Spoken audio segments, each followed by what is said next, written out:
Association ਤੋਂ ਅਸੀਂ 25 ਸਾਲ ਤੋਂ ਲੱਗੇ ਹੋਏ ਹਾਂ ਪੰਜਾਬੀ ਪ੍ਰਮੋਟ ਕਰਨ ਲਈ। ਆਪਣੇ ਡਾਕਟਰ ਬਿਨੇਗੇ ਯੂਨੀਵਰਸਿਟੀ ਆਫ BC ਵਿੱਚ ਪੰਜਾਬੀ ਵੀ ਟੀਚ ਕਰਦੇ ਰਹੇ, ਕਾਫੀ ਦੇਰ ਉੱਥੇ ਪੜ੍ਹਾਇਆ ਇਹਨਾਂ ਨੇ, ਤੇ ਉੱਦਾਂ ਵੀ ਬਹੁਤ ਐਕਟਿਵ ਆ, ਲਿਖਾਰੀ ਵੀ ਬਹੁਤ ਟੌਪ ਦੇ ਆ, ਤੇ ਸਾਨੂੰ ਬਹੁਤ ਖੁਸ਼ੀ ਆ ਜਿਹੜੇ ਅਸੀਂ ਇਕੱਠੇ ਕੰਮ ਕਰ ਰਹੇ। ਜਿੱਦਾਂ is like a younger brother to me, ਮੇਰੇ ਨਾਲ ਬਹੁਤ ਪਿਆਰ ਹੈ ਇਹਨਾਂ ਦਾ। ਤੇ ਅਸੀਂ ਕੱਲ ਅੰਤਰਰਾਸ਼ਟਰੀ ਮਾਂ ਬੋਲੀ ਦਿਨ ਮਨਾਇਆ, ਤੇ ਉਹਦੀ ਬੈਕਗਰਾਉਂਡ ਆਪਣੇ ਸਾਧੂ ਹੋਣਾ ਨੂੰ ਕਹੂੰਗਾ ਵੀ ਉਹ ਦੇਣ, ਕਿਉਂਕਿ ਕਿਵੇਂ ਸਟਾਰਟ ਹੋਇਆ ਤੇ ਉਸ ਤੋਂ ਬਾਅਦ ਆਪਾਂ ਫਿਰ ਫੋਲੋ ਅਪ ਕਰ ਲਾਂਗੇ। ਬਲਵੰਤ ਸਿੰਘ ਸੰਘੇੜਾ ਜੀ ਨਾਲ ਇਹਨਾਂ ਦੇ ਨੇ, ਇਹ ਮੇਰੇ ਨਾਲ ਜਿਹੜਾ ਇਹਨਾਂ ਦਾ ਤਲਕਾ ਦਾ 10 ਸਾਲ ਤੋਂ ਨੇ, 8 ਸਾਲ ਤੋਂ ਸਾਰੇ ਆਰਟੀਕਲ ਹਰ ਇੱਕ ਵੀਕ ਇਹਨਾਂ ਦਾ ਕੋਈ ਨਾ ਕੋਈ ਆਉਂਦਾ ਰਹਿੰਦਾ ਉੱਥੋਂ ਪੰਜਾਬੀ ਤੇ ਦੂਸਰੇ। ਮੈਨੂੰ ਬੜੀ ਨੌਲੇਜ ਮਿਲੀ ਹੈ ਇਹਨਾਂ ਤੋਂ, ਠੀਕ ਨਹੀਂ। ਇਹਨਾਂ ਨੇ ਹੈਵਨ ਟੂ ਰੋਡ ਬਣਾਇਆ ਹੋਇਆ, ਰੋਡ ਦਾ ਮੰਦਰਾਂ ਦਾ, ਸਾਰਿਆਂ ਦਾ ਬੜੇ ਬੜੇ ਕੰਮ ਕਰਦੇ ਆ। ਚਲੋ ਫਿਰ ਇਹਦੇ ਗੱਲ ਕਰ ਲਾਂਗੇ ਆਪਾਂ। ਹਾਂਜੀ ਸਾਧੂ ਸਿੰਘ ਜੀ। ਹਾਂਜੀ, ਬਹੁਤ ਬਹੁਤ ਧੰਨਵਾਦ ਤੁਹਾਡਾ ਸਾਰਿਆਂ ਦਾ ਇਹ ਸਮਾਂ ਦੇਣ ਲਈ। ਅੱਜ 21 ਫਰਵਰੀ ਆ ਤੇ ਅੰਤਰਰਾਸ਼ਟਰੀ ਮਾਂ ਬੋਲੀ ਦਿਨ ਆ, ਸੋ ਸਾਨੂੰ ਸਾਰਿਆਂ ਨੂੰ ਮਾਂ ਬੋਲੀ ਮੁਬਾਰਕ, ਮਾਂ ਬੋਲੀ ਦਿਨ ਮੁਬਾਰਕ। ਤੇ ਜਿਵੇਂ ਸੰਘੇੜਾ ਸਾਹਿਬ ਨੇ ਕਿਹਾ, ਅਸੀਂ ਪਿਛਲੇ ਲੰਮੇ ਸਮੇਂ ਤੋਂ ਇੱਥੇ ਪੰਜਾਬੀ ਨੂੰ ਸਕੂਲਾਂ, ਕਾਲਜਾਂ ਦੇ ਵਿੱਚ, ਯੂਨੀਵਰਸਿਟੀਆਂ ਦੇ ਵਿੱਚ ਪੜ੍ਹਾਉਣ ਦੇ ਸੰਬੰਧ ਦੇ ਵਿੱਚ ਸਾਡੀਆਂ ਕੋਸ਼ਿਸ਼ਾਂ ਜਿਹੜੀਆਂ ਕੇਂਦਰਿਤ ਹੈਗੀਆਂ। ਤੇ ਮੈਂ ਇੱਥੇ 67 ਚ ਆ ਗਿਆ ਸੀ, ਉਦੋਂ 19-20 ਸਾਲ ਦਾ ਸੀਗਾ, ਤੇ ਆ ਕੇ ਪੜ੍ਹਿਆ ਵੀ ਇੱਧਰ ਹੀ, ਇੱਥੇ SFU ਕੀਤੀ ਡਿਗਰੀ। ਤੇ ਇਹ ਮੈਨੂੰ ਇਹ ਡਾਕਟਰ ਸਾਹਿਬ ਕਹਿ ਰਿਹਾ, ਡਾਕਟਰ ਮੈਂ ਐਕਚੁਅਲੀ PhD ਕੀਤੀ ਨਹੀਂ ਹੈ, ਪਰ UBC ਨੇ ਮੈਨੂੰ 2 ਸਾਲ ਪਹਿਲਾਂ ਆਨਰੇਰੀ ਡਾਕਟਰ ਦੀ ਡਿਗਰੀ ਦਿੱਤੀ, ਤੇ ਇਸ ਕਰਕੇ ਮੈਨੂੰ ਇਹ ਕਹਿ ਰਹੇ ਆ, ਤੇ ਇਹਨਾਂ ਦਾ ਬਹੁਤ ਧੰਨਵਾਦ। ਸੋ ਮੈਂ ਉਦੋਂ ਤੋਂ ਹੀ ਆ ਕੇ ਤਕਰੀਬਨ ਪੜ੍ਹਨ ਦਾ ਮੈਨੂੰ ਸ਼ੌਕ ਸੀ, ਤੇ ਇਹਨਾਂ ਕੰਮਾਂ ਦੇ ਵਿੱਚ ਇਹ ਲੱਗ ਗਿਆ। ਪਹਿਲਾਂ ਅਸੀਂ ਇੱਥੋਂ ਇੱਕ ਮੈਗਜ਼ੀਨ ਕੱਢਦੇ ਸੀ, ਵਤਨੋਂ ਦੂਰ, ਜਿਹੜਾ 1973 ਸ਼ੁਰੂ ਹੋਇਆ ਸੀ, ਤੇ ਜਿਹੜਾ ਨਾਰਥ ਅਮਰੀਕਾ ਦੇ ਵਿੱਚ ਪਹਿਲਾ ਸਾਹਿਤਕ ਤੁਸੀਂ ਕਹਿ ਸਕਦੇ ਆ ਮਾਡਰਨ ਸਮੇਂ ਦੇ ਵਿੱਚ ਸਾਹਿਤਕ ਪਰਚਾ ਸੀਗਾ। ਤੇ ਉਹਦੇ ਨਾਲ ਫਿਰ ਲਿਖਣ ਪੜ੍ਹਨ ਦਾ ਇੱਥੇ ਅਸੀਂ 1973 ਦੇ ਵਿੱਚ ਵੈਨਕੂਵਰ ਦੇ ਵਿੱਚ ਪਹਿਲੀ ਜਿਹੜੀ ਸਾਹਿਤ ਸਭਾ ਬਣਾਈ ਸੀ। ਸੋ ਇਸ ਕਿਸਮ ਦੇ ਕੰਮ ਉਦੋਂ ਤੋਂ ਹੀ ਮੇਰਾ ਵੀ ਇੱਧਰ ਨਾਲ ਰਿਹਾ ਸੰਬੰਧ, ਲਿਖਣ ਨਾਲ ਵੀ ਤੇ ਇਸ ਕਿਸਮ ਦੀਆਂ ਸਾਹਿਤਕ ਗਤੀਵਿਧੀਆਂ ਵਿੱਚ ਵੀ। ਤੇ ਮੈਂ 1983-84 ਦੇ ਵਿੱਚ ਐਕਚੁਅਲੀ 86 ਦੇ ਵਿੱਚ ਫਿਨਿਸ਼ ਕੀਤੀ ਸੀ ਆਪਣੀ ਮਾਸਟਰਸ SFU ਤੋਂ ਸੋਸ਼ੀਓਲੋਜੀ ਦੇ ਵਿੱਚ। ਤੇ ਉਦੋਂ ਹੀ ਸਾਡੇ ਇੱਥੇ UBC ਦੇ ਵਿੱਚ 1987 ਦੇ ਵਿੱਚ ਚੇਅਰ ਐਸਟੈਬਲਿਸ਼ ਹੋਈ ਸੀਗੀ, ਪੰਜਾਬੀ ਸਿੱਖ ਚੇਅਰ ਸੀ ਉਹ। ਤੇ ਉਹਦੇ ਨਾਲ ਪੰਜਾਬੀ ਵੀ ਪੜ੍ਹਾਉਣੀ ਸ਼ੁਰੂ ਹੋਈ ਸੀ UBC ਦੇ ਵਿੱਚ 1987 ਦੇ ਵਿੱਚ। ਤੇ ਮੈਂ 1988 ਦੇ ਵਿੱਚ ਸਾਡੇ ਜਿਹੜੇ ਇੱਥੇ ਉਦੋਂ ਉਹਨਾਂ ਨੇ ਚੇਅਰ ਜਿਹੜਾ ਐਸਟੈਬਲਿਸ਼ ਸੀ, ਉਹ ਡਾਕਟਰ ਓਬਰਾਏ ਸੀਗੇ, ਹਰਜੋਤ ਓਬਰਾਏ। ਉਹ ਨਵੇਂ ਪੜ੍ਹ ਕੇ ਆਏ ਸੀ ਆਸਟ੍ਰੇਲੀਆ ਤੋਂ। ਉਹਨਾਂ ਨੂੰ ਪੰਜਾਬੀ ਪੜ੍ਹਾਉਣ ਦੇ ਲਈ ਉਹਨਾਂ ਨੂੰ ਥੋੜ੍ਹੀ ਜਿਹੀ ਮਦਦ ਦੀ ਲੋੜ ਸੀ, ਤੇ ਉਹਨਾਂ ਨੇ ਮੈਨੂੰ ਕਿਹਾ, ਤੇ ਮੈਂ ਉਹਨਾਂ ਦੇ ਨਾਲ ਜੁੜ ਗਿਆ ਆਪਣੇ ਸ਼ੌਕ ਲਈ, ਕਿਉਂਕਿ ਮੇਰਾ ਸ਼ੌਕ ਸੀ ਪੰਜਾਬੀ, ਤੇ ਮੈਂ ਚਾਹੁੰਦਾ ਸੀ ਵੀ ਪੰਜਾਬੀ ਜਿਹੜੀ ਸਾਡੀ ਇੱਥੇ ਵਿਕਾਸ ਕਰੇ। ਸੋ ਉਦੋਂ ਦਾ ਹੀ ਮਤਲਬ ਜਿਹੜੀ 88 ਦੇ ਵਿੱਚ ਮੈਂ ਪੜ੍ਹਾਉਣ ਲੱਗਾ, ਤੇ ਉਦੋਂ ਦੀਆਂ ਹੀ ਤਕਰੀਬਨ ਪੰਜਾਬੀ ਨੂੰ ਇੱਥੇ ਸਥਾਪਿਤ ਕਰਨ ਲਈ ਸਾਡੀਆਂ ਸਰਗਰਮੀਆਂ ਸ਼ੁਰੂ ਹੋ ਗਈਆਂ। ਸਾਡੀ ਚੰਗੀ ਇੱਥੇ ਜਿਹੜੀ ਉਹ ਇਹ ਗੱਲ ਵਾਪਰੀ ਕਿ 1992 ਦੇ ਵਿੱਚ ਸਾਡੀ NDP ਪਾਰਟੀ ਜਿਹੜੀ ਆ, ਥੋੜ੍ਹੀ ਜਿਹੀ ਪ੍ਰੋਗਰੈਸਿਵ ਪਾਰਟੀ ਆ, ਉਹ ਇੱਥੇ BC ਦੇ ਵਿੱਚ ਪਾਵਰ 'ਚ ਆ ਗਈ। ਤੇ ਸੰਘੇੜਾ ਸਾਹਿਬ ਨੂੰ ਜਿੱਤਣ ਕਿ ਅਸੀਂ ਉਦੋਂ ਕੋਸ਼ਿਸ਼ਾਂ ਕੀਤੀਆਂ ਕਿ ਜਿਹੜੀ ਪੰਜਾਬੀ ਬੋਲੀ ਆ ਉਹਨੂੰ ਵੀ ਕੋਈ ਸਥਾਨ ਮਿਲੇ। ਪਹਿਲਾਂ ਕੋਈ ਇਹਦਾ ਇੱਥੇ ਨਹੀਂ ਸੀਗਾ ਕਿਸੇ ਕਿਸਮ ਦਾ ਵੀ ਰਿਕੋਗਨੀਸ਼ਨ। ਸੋ 1993 ਦੇ ਵਿੱਚ ਅਸੀਂ ਇੱਕ ਜਥੇਬੰਦੀ ਬਣਾਈ। ਉਹ ਜਥੇਬੰਦੀ ਰਾਹੀਂ ਅਸੀਂ ਲੌਬੀ ਕੀਤਾ ਸਰਕਾਰ ਨੂੰ, ਤੇ ਇੱਕ ਸਾਡੇ ਸਰੀ ਤੋਂ ਪੰਜਾਬੀ ਟੀਚਰ ਉਸ ਟੀਮ ਦਾ ਹਿੱਸਾ ਸੀਗਾ 1994 ਦੇ ਵਿੱਚ, ਜਿਹੜਾ ਉਹ ਨਵੀਂ ਪਾਲਿਸੀ ਬਣਾ ਰਿਹਾ ਸੀ। ਸੋ ਨਵੀਂ ਪਾਲਿਸੀ ਦੇ ਵਿੱਚ ਉਹਨਾਂ ਨੇ ਅੰਗਰੇਜ਼ੀ ਤੋਂ ਬਾਅਦ 6 ਬੋਲੀਆਂ ਦੂਜੀ ਭਾਸ਼ਾ ਦੇ ਤੌਰ ਤੇ ਪੜ੍ਹਾਉਣ ਲਈ ਮੰਨੀਆਂ, ਉਹਨਾਂ ਦੇ ਵਿੱਚ ਪੰਜਾਬੀ ਵੀ ਸੀਗੀ।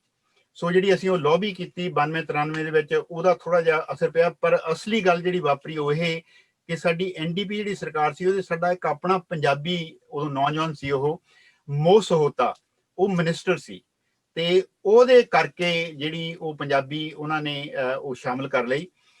ਤੇ ਉਹਦੇ ਵਿੱਚ ਸਮੱਸਿਆਵਾਂ ਸੀਗੀਆਂ, ਹਜੇ ਵੀ ਹੈਗੀਆਂ। ਤੇ ਉਦੋਂ ਤੋਂ ਹੀ ਫਿਰ ਅਸੀਂ ਉਹ 94 ਦੇ ਵਿੱਚ ਉਹਨਾਂ ਨੇ ਪਾਲਿਸੀ ਜਿਹੜੀ ਉਹ ਡਿਕਲੇਅਰ ਕੀਤੀ, ਤੇ ਅਸੀਂ ਉਦੋਂ ਤੋਂ ਹੀ ਲੈ ਕੇ ਤਕਰੀਬਨ 95 ਤੋਂ 96 ਤੋਂ ਅਸੀਂ ਇਕੱਠੇ ਹੀ ਹੋਰ ਵੀ ਲੋਕ ਸਾਡੇ ਨਾਲ, ਅਸੀਂ ਪੰਜਾਬੀ ਨੂੰ ਸਕੂਲਾਂ ਦੇ ਵਿੱਚ ਐਲੀਮੈਂਟਰੀ, ਉਹਨਾਂ ਦੀ ਪਾਲਿਸੀ ਇਹ ਸੀ ਕਿ 5ਵੀਂ ਤੋਂ ਲੈ ਕੇ 8ਵੀਂ ਤੱਕ ਜਿਹੜੀ ਦੂਜੀ ਭਾਸ਼ਾ ਜਿਹੜੀ ਉਹ ਪੜ੍ਹਾਈ ਜਾਣੀ ਆ ਅੰਗਰੇਜ਼ੀ ਤੋਂ ਬਿਨਾਂ। ਜਿਹੜੀਆਂ ਇਹ 6 ਜ਼ਬਾਨਾਂ ਸੀਗੀਆਂ ਉਹਨਾਂ ਦੇ ਵਿੱਚ ਜਿਹੜੀ ਫ੍ਰੈਂਚ, ਚਾਈਨੀਜ਼, ਜੈਪਨੀਜ਼, ਪੰਜਾਬੀ ਤੇ ਸਪੈਨਿਸ਼ ਤੇ ਇੱਕ ਸ਼ਾਇਦ ਜਰਮਨ ਸੀ। ਸੋ 6 ਜਿਹੜੀਆਂ ਜ਼ਬਾਨਾਂ ਸੀਗੀਆਂ। ਪਰ ਉਹਨਾਂ ਦੀ ਪਾਲਿਸੀ ਇਹ ਸੀ ਕਿ ਜੇ ਕਿਸੇ ਸਕੂਲ ਦੇ ਵਿੱਚ ਜਿਹੜੇ ਮਾਪੇ ਆ ਉਹ ਕਿਸੇ ਵੱਖਰੀ ਜ਼ਬਾਨ ਦੀ ਡਿਮਾਂਡ ਕਰਦੇ ਆ, ਕਹਿੰਦੇ ਆ ਸਾਡੀ ਆਹ ਜ਼ਬਾਨ ਪੜ੍ਹਾਓ ਸਾਡੇ ਬੱਚਿਆਂ ਨੂੰ, ਜੇ ਕਿਤੇ ਕੋਈ ਨਹੀਂ ਉਹ ਮੰਗ ਆਉਂਦੀ ਤੇ ਫਿਰ ਬਾਈ ਡਿਫਾਲਟ ਉਹ ਫ੍ਰੈਂਚ ਪੜ੍ਹਾਈ ਜਾਣੀ ਸੀ, ਜਿੱਦਾਂ ਪੜ੍ਹਾਈ ਵੀ ਜਾਂਦੀ ਹੈ ਅਜੇ ਵੀ। ਸੋ ਉਹਦੇ ਲਈ ਸਾਨੂੰ ਕੱਲੇ ਸਕੂਲ ਦੇ ਲਈ ਕੋਸ਼ਿਸ਼ ਕਰਨੀ ਪਈ। ਇਹ ਅਸੀਂ ਦੋ ਜਾਣੇ, ਸੰਘੇੜਾ ਸਾਹਿਬ ਸਾਡੇ ਪ੍ਰਧਾਨ ਆ, ਤੇ ਅਸੀਂ ਉਦੋਂ ਦੇ ਇਹ ਕੰਮ ਕਰ ਰਹੇ ਹਾਂ ਕਿ ਵੱਖਰੇ ਸਕੂਲਾਂ ਦੇ ਵਿੱਚ ਅਸੀਂ ਐਲੀਮੈਂਟਰੀ, ਸੈਕੰਡਰੀ ਸਕੂਲਾਂ ਦੇ ਵਿੱਚ, ਤੇ ਉਸ ਤੋਂ ਬਾਅਦ ਜਿਹੜੀ ਸਾਡੇ UBC ਤੇ ਚੱਲਦੀ ਸੀਗੀ ਇੱਦਾਂ ਸਰੀ ਦੇ ਵਿੱਚ ਪਹਿਲਾਂ ਕਾਲਜ ਸੀ, ਬਾਅਦ ਚ ਉਹਨਾਂ ਨੇ ਉਹ ਯੂਨੀਵਰਸਿਟੀ ਵਾਈ ਕੁਆਂਟਲਮ ਪੋਲੀਟੈਕਨਿਕ ਯੂਨੀਵਰਸਿਟੀ, ਉੱਥੇ ਵੀ ਪੰਜਾਬੀ ਚੱਲਦੀ ਆ 3 ਲੈਵਲ ਉਹਦੇ। ਇਸੇ ਤਰ੍ਹਾਂ ਹੀ ਆਪਣੇ ਐਬਸਫੋਰਡ ਵੀ, ਤੇ ਜਿਹੜੀ ਦੂਜੀ SFU ਯੂਨੀਵਰਸਿਟੀ ਉਹਦੇ ਵਿੱਚ ਵੀ, ਸਾਈਮਨ ਫਰੇਜ਼ਰ ਯੂਨੀਵਰਸਿਟੀ ਜਿਹੜੀ। ਸੋ ਜਿਹੜੀਆਂ ਇਹ ਸਾਰੇ ਜਿਹੜੇ ਵਿਦਿਅਕ ਅਦਾਰੇ ਹੈਗੇ ਆ ਉਹਨਾਂ ਦੇ ਵਿੱਚ ਪੰਜਾਬੀ ਜਿਹੜੀ ਉਹ ਆਪਣੇ ਆਪ ਨਹੀਂ ਲੱਗੀ, ਉਹਦੇ ਲਈ ਬੜੀਆਂ ਕੋਸ਼ਿਸ਼ਾਂ ਕਰਨੀਆਂ ਪਈਆਂ। ਤਾਂ ਉਹਨਾਂ ਕੋਸ਼ਿਸ਼ਾਂ ਦੇ ਵਿੱਚ ਅਸੀਂ ਦੋਏ ਹਿੱਸੇਦਾਰ ਹੈਗੇ ਆ। ਸੋ ਸਾਡਾ ਮੁੱਖ ਜਿਹੜਾ ਇੱਥੇ ਕੰਮ ਜਿਹੜਾ ਅਸੀਂ ਕੀਤਾ ਉਹ ਮਤਲਬ ਵਿਦਿਅਕ ਅਦਾਰਿਆਂ ਦੇ ਵਿੱਚ ਪੰਜਾਬੀ ਬੋਲੀ ਦੀ ਪੜ੍ਹਾਈ ਜਿਹੜੀ ਆ ਉਹ ਸ਼ੁਰੂ ਕਰਾਉਣੀ, ਤੇ ਉਹ ਹੁਣ ਵੀ ਅਸੀਂ ਉਹੀ ਕਰ ਰਹੇ ਹਾਂ। ਸੋ ਮੁੱਖ ਤੌਰ ਤੇ ਅਸੀਂ ਕੰਮ ਕਰ ਰਹੇ ਹਾਂ। ਇਸ ਦੇ ਨਾਲ ਇੱਕ ਕਮਿਊਨਿਟੀ ਵਿੱਚ ਵੀ ਅਸੀਂ ਕੋਸ਼ਿਸ਼ ਕਰ ਰਹੇ ਹਾਂ, ਜਿਵੇਂ ਜਿੰਨੇ ਸਾਡੇ ਮੇਨ ਹਸਪੀਟਲ ਆ ਉਹਨਾਂ ਵਿੱਚ ਪੰਜਾਬੀ ਸਾਈਨੇਜ ਵੀ ਹੈਗੀ ਆ। ਜਿੱਦਾਂ ਤੁਸੀਂ ਜਾਣਦੇ ਸਰੀ, ਰਿਚਮੰਡ, ਵੈਨਕੂਵਰ ਨਾਲ ਅੰਗਰੇਜ਼ੀ ਦੇ ਪੰਜਾਬੀ ਦੀ ਵੀ ਸਾਈਨੇਜ ਆ। ਦੂਸਰੇ ਵੈਨਕੂਵਰ ਇੰਟਰਨੈਸ਼ਨਲ 에ਅਰਪੋਰਟ ਦੁਨੀਆ ਦੀ ਇੱਕ ਇਕੱਲੀ 에ਅਰਪੋਰਟ ਆ ਜਿੱਥੇ ਜਦ ਤੁਸੀਂ ਉਤਰਦੇ ਤਾਂ ਪੰਜਾਬੀ ਚ ਜੀ ਐਨ, ਉੱਥੇ ਕਾਫੀ ਸਾਈਨੇਜ ਪੰਜਾਬੀ ਚ ਲੱਗੀ ਆ। ਔਰ ਦੂਸਰੇ ਸਰਵਿਸਿਜ਼ ਵੀ ਪੰਜਾਬੀ ਚ ਬਹੁਤ ਪ੍ਰੋਵਾਈਡ ਹੋ ਰਹੀਆਂ। ਵੈਨਕੂਵਰ 에ਅਰਪੋਰਟ ਫॉर ਐਗਜ਼ਾਮਪਲ ਜਦ ਤੁਸੀਂ ਆਉਨੇ ਆ, ਤੁਹਾਨੂੰ ਇੱਕ ਵੀ ਲਫ਼ਜ਼ ਅੰਗਰੇਜ਼ੀ ਦਾ ਨਹੀਂ ਆਉਂਦਾ ਤੇ all you have to say Punjabi. ਉੱਥੇ ਪੰਜਾਬੀ ਵਰਕਰ ਆ ਸਾਡੇ, ਉਹ ਤੁਹਾਨੂੰ ਸਾਰਾ ਗਾਈਡ ਕਰਨਗੇ। ਫਾਰਮ ਵੀ ਪੰਜਾਬੀ ਚ ਆ, ਸਾਰੀ ਸਰਵਿਸ ਵੀ ਪੰਜਾਬੀ ਚ ਆ। ਇਸੇ ਤਰ੍ਹਾਂ ਸਾਡੀ ਇੱਥੇ ICBC ਹੈ ਜਿਹੜੀ ਕਾਰ ਦੀ ਇੰਸ਼ੋਰੈਂਸ ਕੰਪਨੀ ਆ, ਉਹ ਕਲੇਮ ਸਰਵਿਸ ਉਹ ਪੰਜਾਬੀ ਦਿੰਦੇ ਆ। ਹਸਪਤਾਲਾਂ ਵਿੱਚ, ਸਿਟੀ ਹਾਲਾਂ ਵਿੱਚ ਤੇ ਹੋਰ ਅਦਾਰਿਆਂ ਵਿੱਚ, ਬੈਂਕਾਂ, ਕ੍ਰੈਡਿਟ ਯੂਨੀਅਨ, ਉੱਥੇ ਪੰਜਾਬੀ ਸਰਵਿਸ ਹੁੰਦੀ ਆ। ਔਰ ਬੜੇ ਮਾਣ ਨਾਲ ਸਾਈਨਾਂ ਲਾਈਆਂ ਉਹਨਾਂ ਨੇ, ਅਸੀਂ ਪੰਜਾਬੀ ਬੋਲਦੇ ਹਾਂ। ਤਾਂ ਸਾਨੂੰ ਇਸ ਚੀਜ਼ ਦਾ ਬਹੁਤ ਮਾਣ। ਔਰ ਅਸੀਂ ਤੁਹਾਨੂੰ ਅਪੀਲ ਕਰਦੇ ਹਾਂ, ਕਿਉਂਕਿ ਕੈਲੀਫੋਰਨੀਆ ਦਾ ਖਾਸ ਕਰ ਆਪਣਾ ਗੜ੍ਹ ਹੈ, ਜਿੱਦਾਂ ਇੱਥੇ ਸਾਡਾ BC ਆ, ਸਰੀ ਆ ਜਾਂ ਐਬਸਫੋਰਡ ਆ, ਇਸੇ ਤਰ੍ਹਾਂ ਕੈਲੀਫੋਰਨੀਆ 'ਚ ਆਪਣੇ ਕਈ ਸ਼ਹਿਰ ਆ ਜਿਹੜੇ ਮਿਨੀ ਪੰਜਾਬ ਆ। ਸੋ ਸਾਡੀ ਇਹ ਵੀ ਹੈਗੀ ਆ ਕੋਸ਼ਿਸ਼ ਵੀ ਇਕੱਲੇ ਕੈਨੇਡਾ 'ਚ ਨਹੀਂ, ਬਾਕੀ ਜਿੱਥੇ ਵੀ ਦੁਨੀਆ 'ਚ ਪੰਜਾਬੀ ਪ੍ਰਮੋਟ ਹੋ ਸਕਦੀ ਆ, ਆਪਾਂ ਰਲ ਮਿਲ ਕੇ ਕਰੀਏ। ਹੁਣ ਸਾਨੂੰ ਦੱਸ ਦਿਓ ਥੋੜਾ ਜਿਹਾ ਇੰਟਰਨੈਸ਼ਨਲ ਮਾਂ ਬੋਲੀ ਦਾ ਜਿਹੜਾ ਬੈਕਗਰਾਉਂਡ। ਹਾਂਜੀ, ਉਹ ਵੀ ਇੱਕ ਉਹਦੇ ਨਾਲ ਸਾਡਾ ਇੱਥੋਂ ਦਾ ਵੀ ਕਨੈਕਸ਼ਨ ਆ, ਜਿਹਦੇ ਕਰਕੇ ਅਸੀਂ ਮਹਿਸੂਸ ਕਰਦੇ ਹਾਂ ਵੀ ਉਹ ਵੀ ਮੈਂਸ਼ਨ ਕਰਨੀ ਚਾਹੀਦੀ ਗੱਲ। ਸਾਡੇ ਇੱਥੇ ਸਰੀ ਦੇ ਵਿੱਚ ਕੁਝ ਬੰਗਲਾਦੇਸ਼ ਦੇ ਲੋਕ ਵੀ ਰਹਿੰਦੇ ਆ। ਉਹਨਾਂ ਨੇ ਜਿਹੜੀ ਆਪਾਂ ਨੂੰ ਪਿਛੋਕੜ ਦਾ ਥੋੜਾ ਜਿਹਾ ਆਈਡੀਆ ਆਪਾਂ ਨੂੰ ਤਕਰੀਬਨ ਹੈ ਵੀ 47 ਦੇ ਵਿੱਚ ਜਦੋਂ ਆਪਣਾ ਮੁਲਕ ਜਿਹੜਾ ਵੰਡ ਹੋਇਆ, ਤੇ ਉਦੋਂ ਉਹਨਾਂ ਨੇ ਪਾਕਿਸਤਾਨ ਜਿਹੜਾ ਉਹ 2 ਪਾਕਿਸਤਾਨ ਬਣੇ, ਪੂਰਬੀ ਤੇ ਪੱਛਮੀ ਪਾਕਿਸਤਾਨ। ਪੱਛਮੀ ਪਾਕਿਸਤਾਨ ਜਿਹੜਾ ਆਪਣੇ ਪੰਜਾਬ ਦੇ ਨਾਲ ਲੱਗਦਾ ਆ, ਉੱਥੇ ਮੈਜੋਰਿਟੀ ਜਿਹੜੀ ਆ ਹਜੇ ਵੀ ਉਹ ਪੰਜਾਬੀ ਬੋਲਣ ਵਾਲੇ ਲੋਕ ਆ। ਤਕਰੀਬਨ 60-65% ਲੋਕ ਜਿਹੜੇ ਉਹ ਪੰਜਾਬੀ ਬੋਲਦੇ ਆ। 80-90%, 90-80 ਦੇ ਉੱਤੇ, 80 ਮਿਲੀਅਨ ਤੋਂ ਉੱਤੇ ਪੰਜਾਬੀ ਬੋਲਣ ਵਾਲੇ ਲੋਕ ਹੈਗੇ ਆ। ਜਿਹੜਾ ਪੱਛਮੀ ਪਾਕਿਸਤਾਨ, ਜਿਹੜਾ ਹੁਣ ਤੱਕ ਇਕੱਲਾ ਪਾਕਿਸਤਾਨ ਹੈ ਉਹ, ਤੇ ਜਿਹੜਾ ਪੂਰਬੀ ਪਾਕਿਸਤਾਨ ਆ ਉਹ ਬੰਗਲਾਦੇਸ਼, ਬੰਗਾਲ ਦਾ ਹਿੱਸਾ ਸੀਗਾ। ਸੋ ਉੱਥੇ ਲੋਕ ਬੰਗਾਲੀ ਬੋਲਦੇ ਸੀਗੇ। ਸਾਡੇ ਪੰਜਾਬੀਆਂ ਦਾ, ਕਿਉਂਕਿ ਜਦੋਂ ਮਤਲਬ ਆਪਣੀ ਆਜ਼ਾਦੀ ਦੀ ਲੜਾਈ ਚੱਲ ਰਹੀ ਸੀ, ਉਦੋਂ ਚਾਹੇ ਉਹ ਤੁਸੀਂ ਗੋਰਿਆਂ ਦੇ ਸਿਰ ਲਾ ਦਿਓ, ਚਾਹੇ ਆਪਣਾ ਕਸੂਰ ਮੰਨ ਲਓ, ਕਿ ਸਾਡਾ ਭਾਈਚਾਰਾ ਜਿਹੜਾ ਆ ਉਹ 3 ਹਿੱਸਿਆਂ 'ਚ ਵੰਡਿਆ ਗਿਆ, ਹਿੰਦੂ, ਮੁਸਲਮਾਨ ਤੇ ਸਿੱਖ। ਤੇ ਤਿੰਨਾਂ ਹੀ ਇਹਨਾਂ ਨੇ ਹਿੱਸਿਆਂ ਨੇ ਜਿਹੜੀ ਆਪਣੀ ਆਇਡੈਂਟੀਟੀ ਕਾਇਮ ਕੀਤੀ, ਉਹਦੇ ਵਿੱਚ ਬੋਲੀ ਵੀ ਉਹਦਾ ਹਿੱਸਾ ਸੀਗੀ। ਮੁਸਲਮਾਨਾਂ ਨੇ ਆਪਣੀ ਜਿਹੜੀ ਆਇਡੈਂਟਿਟੀ ਦਾ ਹਿੱਸਾ ਬਣਾ ਲਿਆ ਉਰਦੂ, ਵੀ ਸਾਡੀ ਤਾਂ ਉਰਦੂ ਜ਼ੁਬਾਨ ਹੈਗੀ ਆ। ਤੇ ਸਿੱਖਾਂ ਨੇ ਬਣਾ ਲਈ ਪੰਜਾਬੀ, ਤੇ ਹਿੰਦੂਆਂ ਨੇ ਕਿਹਾ ਵੀ ਅਸੀਂ ਤਾਂ ਵੱਡਾ ਜਿਹੜਾ ਮੁਲਕ ਆ, ਵੱਡਾ ਜਿਹੜਾ ਏਰੀਆ ਹਿੰਦੀ ਬੋਲਣ ਵਾਲੇ, ਅਸੀਂ ਉਹਨਾਂ ਦੇ ਨਾਲ ਮਿਲਾਂਗੇ ਤਾਂ ਵੱਡੇ ਬਣਾਂਗੇ। ਸੋ ਤਿੰਨਾਂ ਹੀ ਇਸ ਕਮਿਊਨਿਟੀਆਂ ਨੇ ਜਿਹੜੀ ਇੱਕ ਬਹੁਤ ਵੱਡੀ ਜ਼ਬਾਨ ਸਾਡੀ ਹੈਗੀ ਆ ਪੰਜਾਬੀ, ਹੁਣ ਵੀ 10ਵੇਂ ਨੰਬਰ ਤੇ ਆਉਂਦੀ ਆ। 150 ਮਿਲੀਅਨ ਲੋਕ ਬੋਲਣ ਵਾਲੇ ਹੈਗੇ ਆ। ਇਸੇ ਕਰਕੇ ਉਹ ਤਿੰਨਾਂ 'ਚ ਵੰਡੀ ਹੋਣ ਕਰਕੇ ਇਹਦਾ ਕਿਸੇ ਪਾਸੇ ਕੋਈ ਥਾਂ ਸਥਾਨ ਨਹੀਂ ਹੈ। ਇਹ ਵੱਡਾ ਕਾਰਨ ਆ। ਸੋ ਜਿਹੜੀ ਉਹ ਮਤਲਬ ਜਿਹੜੇ ਬੰਗਲਾਦੇਸ਼ੀ ਸੀ, ਜਦੋਂ ਪੰਜਾਬੀਆਂ ਨੇ ਆਪਣੀ, ਤਾਂ ਪੰਜਾਬੀਆਂ ਨੇ ਪਾਕਿਸਤਾਨ 'ਚ ਜਾ ਕੇ ਉਹਨਾਂ ਨੇ ਬੋਲੀ ਦੇ ਨਾਲ ਆਪਣਾ ਦਾ ਕਨੈਕਸ਼ਨ ਹੈ ਨਹੀਂ ਸੀ, ਉਹ ਤਾਂ ਉਰਦੂ ਨੂੰ ਸਮਝਦੇ ਸੀ। ਆਪ ਉਹਨਾਂ ਨੇ ਮਤਲਬ ਆਪਣੀ ਬੋਲੀ ਪਿੱਛੇ ਰੱਖ ਕੇ ਉਰਦੂ ਮੂਹਰੇ ਲੈ ਆਂਦੀ ਪਈ। ਸਾਡੇ ਮੁਲਕ ਦੀ ਤਾਂ ਜਿਹੜੀ ਕੌਮੀ ਬੋਲੀ ਆ ਉਹ ਉਰਦੂ ਆ। ਇੱਧਰ ਤਾਂ ਹੋ ਗਿਆ। ਜਦੋਂ ਪੂਰਬੀ ਪਾਕਿਸਤਾਨ ਦੇ ਵਿੱਚ ਜਾ ਕੇ ਉਹਨਾਂ ਨੇ ਬੰਗਾਲੀਆਂ ਨੂੰ ਕਿਹਾ ਵੀ ਤੁਸੀਂ ਉਰਦੂ ਜਿਹੜੀ ਆਪਣੀ ਬੋਲੀ ਬਣਾਓ, ਤਾਂ ਉਹ ਕਹਿੰਦੇ ਵੀ ਇਹ ਗੱਲ ਨਹੀਂ ਹੋਣੀ, ਸਾਡੀ ਤਾਂ ਮਾਂ ਬੋਲੀ ਬੰਗਾਲੀ ਆ, ਅਸੀਂ ਨਹੀਂ ਮਤਲਬ ਇਹ ਬੋਲੀ ਸਾਡੀ ਮੰਨੀ ਬੰਗਲਾ। 1952 ਦੇ ਵਿੱਚ ਢਾਕਾ ਯੂਨੀਵਰਸਿਟੀ ਦੇ ਵਿੱਚ ਕੁਝ ਵਿਦਿਆਰਥੀ ਜਿਹੜੇ ਆ ਆਪਣੀ ਮਾਂ ਬੋਲੀ ਲਈ, ਬੰਗਲਾ ਲਈ, ਉਹ ਉੱਥੇ ਜਦੋਜਹਿਦ ਕਰ ਰਹੇ ਸੀ ਤੇ ਉਹਨਾਂ ਤੇ ਪੁਲਿਸ ਨੇ ਚਲਾਈਆਂ ਗੋਲੀਆਂ ਤੇ 4 ਜਿਹੜੇ ਵਿਦਿਆਰਥੀ ਉਸ ਵੇਲੇ ਉਹਨਾਂ ਦੀ ਸ਼ਹੀਦ ਹੋਏ। ਉਹਨਾਂ 4 ਵਿਦਿਆਰਥੀਆਂ ਦੀ ਜਿਹੜੀ ਸ਼ਹੀਦੀ ਸੀ ਉਹਦੀ ਯਾਦ ਦੇ ਵਿੱਚ ਸਾਡੇ ਇੱਥੇ ਸਰੀ ਰਹਿੰਦੇ ਜਿਹੜੇ ਬੰਗਲਾਦੇਸ਼ੀ ਲੋਕ ਸੀ, ਉਹਨਾਂ ਨੇ UN ਦੇ ਕੋਲ ਅਪੀਲ ਕੀਤੀ ਕਿ ਸਾਡਾ ਜਿਹੜਾ 21 ਫਰਵਰੀ ਦਾ ਦਿਨ ਹੈ, ਜਿਸ ਦਿਨ ਸਾਡੇ ਇਹ 4 ਸ਼ਹੀਦ ਹੋਏ ਸੀਗੇ, ਇਸ ਦਿਨ ਨੂੰ ਤੁਸੀਂ ਅੰਤਰਰਾਸ਼ਟਰੀ ਪੱਧਰ ਦੇ ਉੱਤੇ ਮਾਂ ਬੋਲੀ ਦਿਨ ਡਿਕਲੇਅਰ ਕਰੋ। ਤੇ ਉਹਨਾਂ ਨੇ ਉਹ ਹੌਲੀ ਹੌਲੀ ਗੱਲ ਮਤਲਬ ਵੱਧ ਗਈ ਤੇ 1999 ਦੇ ਵਿੱਚ ਯੂਨੈਸਕੋ ਨੇ ਇਹ ਗੱਲ ਉਹਨਾਂ ਦੀ ਮੰਨ ਲਈ ਤੇ ਜਿਹੜਾ 21 ਫਰਵਰੀ ਦਾ ਦਿਨ ਆ 1999 ਦੇ ਵਿੱਚ ਉਹਨਾਂ ਨੇ ਉਹ ਅੰਤਰਰਾਸ਼ਟਰੀ ਮਾਂ ਬੋਲੀ ਦਿਨ ਡਿਕਲੇਅਰ ਕਰ ਦਿੱਤਾ। ਸੋ ਸਾਡਾ ਇੱਕ ਕਨੈਕਸ਼ਨ ਸਰੀ ਹੋਣ ਕਰਕੇ ਉਹਨਾਂ ਦੇ ਨਾਲ ਇਸ ਸੀਗਾ। ਬਾਅਦ ਦੇ ਵਿੱਚ ਅਸੀਂ ਉਹਨਾਂ ਨਾਲ ਮਿਲ ਕੇ ਕੰਮ ਵੀ ਕਰਦੇ ਰਹੇ ਹਾਂ। ਤੇ ਅਸੀਂ ਜਿਹੜੀ ਸਾਡੀ ਜਥੇਬੰਦੀ ਸੀਗੀ ਇਹ ਪੰਜਾਬੀ ਲੈਂਗੁਏਜ ਐਜੂਕੇਸ਼ਨ ਐਸੋਸੀਏਸ਼ਨ, ਉਦੋਂ ਕਿ ਅਸੀਂ ਬਣਾਈ ਸੀ ਤੇ ਅਸੀਂ 2000 ਤੋਂ ਹੀ, ਉਹ ਤੋਂ ਦੂਜੇ ਸਾਲ ਤੋਂ ਹੀ ਤਕਰੀਬਨ ਇਹ ਜਿਹੜਾ ਅੰਤਰਰਾਸ਼ਟਰੀ ਮਾਂ ਬੋਲੀ ਦਿਨ ਆ ਉਹ ਮਨਾਉਂਦੇ ਆ ਰਹੇ ਹੈਗੇ ਆ। ਉਹ ਵਿੱਚ 1-2 ਸਾਲ ਮਿਸ ਹੋ ਗਿਆ, 1-2 ਸਾਲ ਤੋਂ ਗਲਤੀ ਨਾਲ ਹੋ ਗਿਆ। ਅਸੀਂ ਇਸ ਵਾਰ ਜਿਹੜਾ ਕੱਲ ਮਨਾ ਕੇ ਹਟੇ ਆ ਉਹਨੂੰ ਅਸੀਂ 18ਵਾਂ ਅੰਤਰਰਾਸ਼ਟਰੀ ਮਾਂ ਬੋਲੀ ਦਿਨ ਆਪਣੇ ਜਥੇਬੰਦੀ ਵੱਲੋਂ ਮਨਾਇਆ। ਸੋ ਇਹ ਅਸੀਂ ਲਗਾਤਾਰ ਇਹਦੇ ਵਿੱਚ ਅਸੀਂ ਬੱਚਿਆਂ ਨੂੰ ਉਹਨਾਂ ਦੀਆਂ ਜਿਹੜੀਆਂ ਕੁਝ ਚੀਜ਼ਾਂ ਮਤਲਬ ਉਹ ਸਕੂਲ 'ਚ ਪੜ੍ਹਦੇ ਹੈਗੇ ਆ ਉਹ ਪੇਸ਼ ਕਰਦੇ ਹੈਗੇ ਆ। ਅਸੀਂ ਕੋਈ ਨਾ ਕੋਈ ਅੱਗੇ ਕੋਈ ਪੈਨਲ ਡਿਸਕਸ਼ਨ ਕਰਾ ਲੈਣੀ ਆਪਣੇ ਭਾਈਚਾਰੇ ਦੇ ਵਿੱਚੋਂ ਵੱਖਰੇ ਵੱਖਰੇ ਹਿੱਸਿਆਂ 'ਚੋਂ ਲੋਕਾਂ ਨੂੰ ਸੱਦ ਕੇ, ਜਾਂ ਕੋਈ ਹੋਰ ਜਿਹੜਾ ਮਤਲਬ ਪੰਜਾਬੀ ਦੇ ਲਈ ਕੰਮ ਕਰਨ ਵਾਲਾ ਕੋਈ ਬਾਹਰੋਂ ਆਇਆ ਬੰਦਾ, ਉਹਨੂੰ ਇਸ ਕਿਸਮ ਦੀਆਂ ਜਿਹੜੀਆਂ ਅਸੀਂ ਸਰਗਰਮੀਆਂ ਉਹ ਤਕਰੀਬਨ 2000 ਤੋਂ ਹੀ ਇਸ ਦਿਨ ਕਰਦੇ ਹੈਗੇ ਆ। ਖਾਸ ਤੌਰ ਤੇ ਬੱਚਿਆਂ ਦੇ ਵੱਲ ਸਾਡਾ ਧਿਆਨ ਹੁੰਦਾ ਕਿ ਬੱਚੇ ਅਸੀਂ ਵੱਧ ਤੋਂ ਵੱਧ ਪੇਸ਼ ਕਰੀਏ। ਰਾਤ ਵੀ ਜਿਹੜਾ ਅਸੀਂ ਕੱਲ ਕੀਤਾ ਹੈਗਾ ਉਹਦੇ ਵਿੱਚ ਵੀ 11 ਜਾਂ 12 ਬੱਚੇ ਇਹਨਾਂ ਨੇ ਕਵਿਤਾਵਾਂ ਸੁਣਾਈਆਂ, ਗੀਤ ਸੁਣਾਏ। ਇਸ ਬਾਰੇ ਚੰਗੀ ਗੱਲ ਸੀ ਕਿ ਉਹਨਾਂ ਨੇ ਕਿਸਾਨ ਅੰਦੋਲਨ ਬਾਰੇ ਬੜੀਆਂ ਵਧੀਆ ਉਹਨਾਂ ਨੇ ਗੱਲਾਂ ਵੀ ਕੀਤੀਆਂ ਤੇ ਗੀਤ ਵੀ ਉਹਨਾਂ ਨੇ ਗਾਏ। ਤੇ ਅਸੀਂ ਵੀ ਪਹਿਲੀ ਵਾਰੀ, ਮੈਂ ਇਹ ਗੱਲ ਮੈਂਸ਼ਨ ਕਰਨੀ ਚਾਹੁੰਦਾ ਹਾਂ ਕਿ ਅਸੀਂ ਹਮੇਸ਼ਾ ਹੀ ਜਿਹੜਾ ਸਾਡਾ ਅੰਤਰਰਾਸ਼ਟਰੀ ਮਾਂ ਬੋਲੀ ਦਿਨ ਸੀਗਾ ਉਹਨੂੰ ਬੋਲੀ ਦੇ ਨਾਲ ਹੀ ਸੰਬੰਧਿਤ ਰੱਖਿਆ। ਅਸੀਂ ਕਦੀ ਕਿਸੇ ਕਿਸਮ ਦੀ ਸਿਆਸਤ ਦੇ ਵਿੱਚ ਜਾਂ ਹੋਰ ਇੱਧਰ ਉੱਧਰ ਕਦੀ ਨਹੀਂ ਸੀ ਗਏ, ਪਰ ਇਸ ਵਾਰ ਅਸੀਂ ਆਪ ਫੈਸਲਾ ਕਰਕੇ ਕਿਸਾਨ ਅੰਦੋਲਨ ਦੀ ਗੱਲਬਾਤ ਕੀਤੀ ਆਪਣੇ ਉਸ ਪ੍ਰੋਗਰਾਮ ਦੇ ਵਿੱਚ ਕੱਲ, ਕਿਉਂਕਿ ਅਸੀਂ ਮਹਿਸੂਸ ਕਰਦੇ ਹਾਂ ਕਿ ਇਹ ਅੰਦੋਲਨ ਸਿਰਫ ਕਿਸਾਨਾਂ ਦਾ, ਉਹਨਾਂ ਦੀ ਜ਼ਮੀਨਾਂ ਲਈ ਨਹੀਂ, ਇਹ ਸਾਡੇ ਉਸ ਸੱਭਿਆਚਾਰ ਲਈ ਵੀ ਆ। ਜੇ ਜੋ ਕੁਛ ਉਹ ਕਰਨਾ ਚਾਹੁੰਦੀ ਆ ਜਿਹੜੀ ਸਰਕਾਰ, ਉੱਥੇ ਜੋ ਕਾਮਯਾਬ ਹੋ ਜਾਂਦੀ ਆ ਤੇ ਸਾਡੀ ਜਿਹੜਾ ਭਾਈਚਾਰਾ ਆ ਉਹ ਖੇਰੂ ਹੋ ਜਾਣਾ, ਕਿਉਂਕਿ ਪਿੰਡਾਂ ਦੇ ਵਿੱਚ ਉਹ ਪਹਿਲਾਂ ਵਾਲੀ ਸਟਰਕਚਰ ਨਹੀਂ ਰਹਿਣੀ। ਅਸੀਂ ਇਦਾਂ ਮਹਿਸੂਸ ਕਰਦੇ ਹਾਂ। ਸੋ ਇਸ ਕਰਕੇ ਅਸੀਂ ਕੱਲ ਉਸ ਸੰਬੰਧ ਵਿੱਚ ਵੀ ਗੱਲਬਾਤ ਕੀਤੀ। ਪਰ ਉਹ ਤੋਂ ਬਿਨਾਂ ਸਾਡਾ ਜਿਹੜਾ ਇਹ ਜਸ਼ਨ, ਅਸੀਂ ਇਹਨੂੰ ਕਈ ਵਾਰੀ ਕਹੀਦਾ ਜਾਂ ਅੰਤਰਰਾਸ਼ਟਰੀ ਮਾਂ ਬੋਲੀ ਦਿਨ, ਉਹ ਹਮੇਸ਼ਾ ਹੀ ਬੋਲੀ ਦੇ ਜਿਹੜੇ ਸਾਡੇ ਇੱਥੋਂ ਮਸਲੇ ਆ ਉਹ। ਤੇ ਇੱਕ ਮਸਲਾ ਜਿਹੜਾ ਅਸੀਂ ਮੈਂ ਇੱਕ ਮਿੰਟ ਸਿਰਫ ਹੋਰ ਲੈਣਾ, ਮੈਨੂੰ ਪਤਾ ਵੀ ਬਾਕੀ ਵੀ ਬੁਲਾਰੇ ਹੈਗੇ ਆ। ਇੱਕ ਗੱਲ ਜਿਹੜੀ ਅਸੀਂ ਇੱਥੇ ਕੈਨੇਡਾ ਦੇ ਵਿੱਚ, ਕਿਉਂਕਿ ਕੈਨੇਡਾ ਇੱਕ ਬਹੁਤ ਵਧੀਆ ਮੁਲਕ ਹੈਗਾ, ਮਲਟੀ ਕਲਚਰਲ ਮੁਲਕ ਆ, ਔਰ ਅਸੀਂ ਇੱਥੇ ਬਹੁਤ ਹਰ ਪੱਖੋਂ ਕਾਮਯਾਬ ਆ। ਮਤਲਬ ਅਮਰੀਕਾ ਦੇ ਵਿੱਚ ਵੀ, ਕੈਨੇਡਾ ਜਿਹੜਾ ਫਿਰ ਵੀ ਇੱਕ ਵੱਖਰਾ ਹੈਗਾ। ਸਾਡੇ ਆਟੋਵਾ ਦੇ ਵਿੱਚ ਇਸ ਵੇਲੇ ਸਾਡੇ 22 ਪੰਜਾਬੀ ਪਿਛੋਕੜ ਦੇ ਜਿਹੜੇ ਉਹ MP ਹੈਗੇ ਆ। ਸਾਡੇ BC 'ਚ 8 ਆ ਇੱਥੇ MLA ਜਿਹੜੇ ਆ ਪੰਜਾਬੀ ਪਿਛੋਕੜ ਦੇ। ਸੋ ਜਿਹੜੀ ਸਾਨੂੰ ਇੱਥੇ ਮਤਲਬ ਆਰਥਿਕ ਪੱਖੋਂ, ਜਿਹੜੀ ਸਿਆਸੀ ਪੱਖੋਂ ਬਹੁਤ ਅਸੀਂ ਕਾਮਯਾਬ ਹੋਏ ਆ।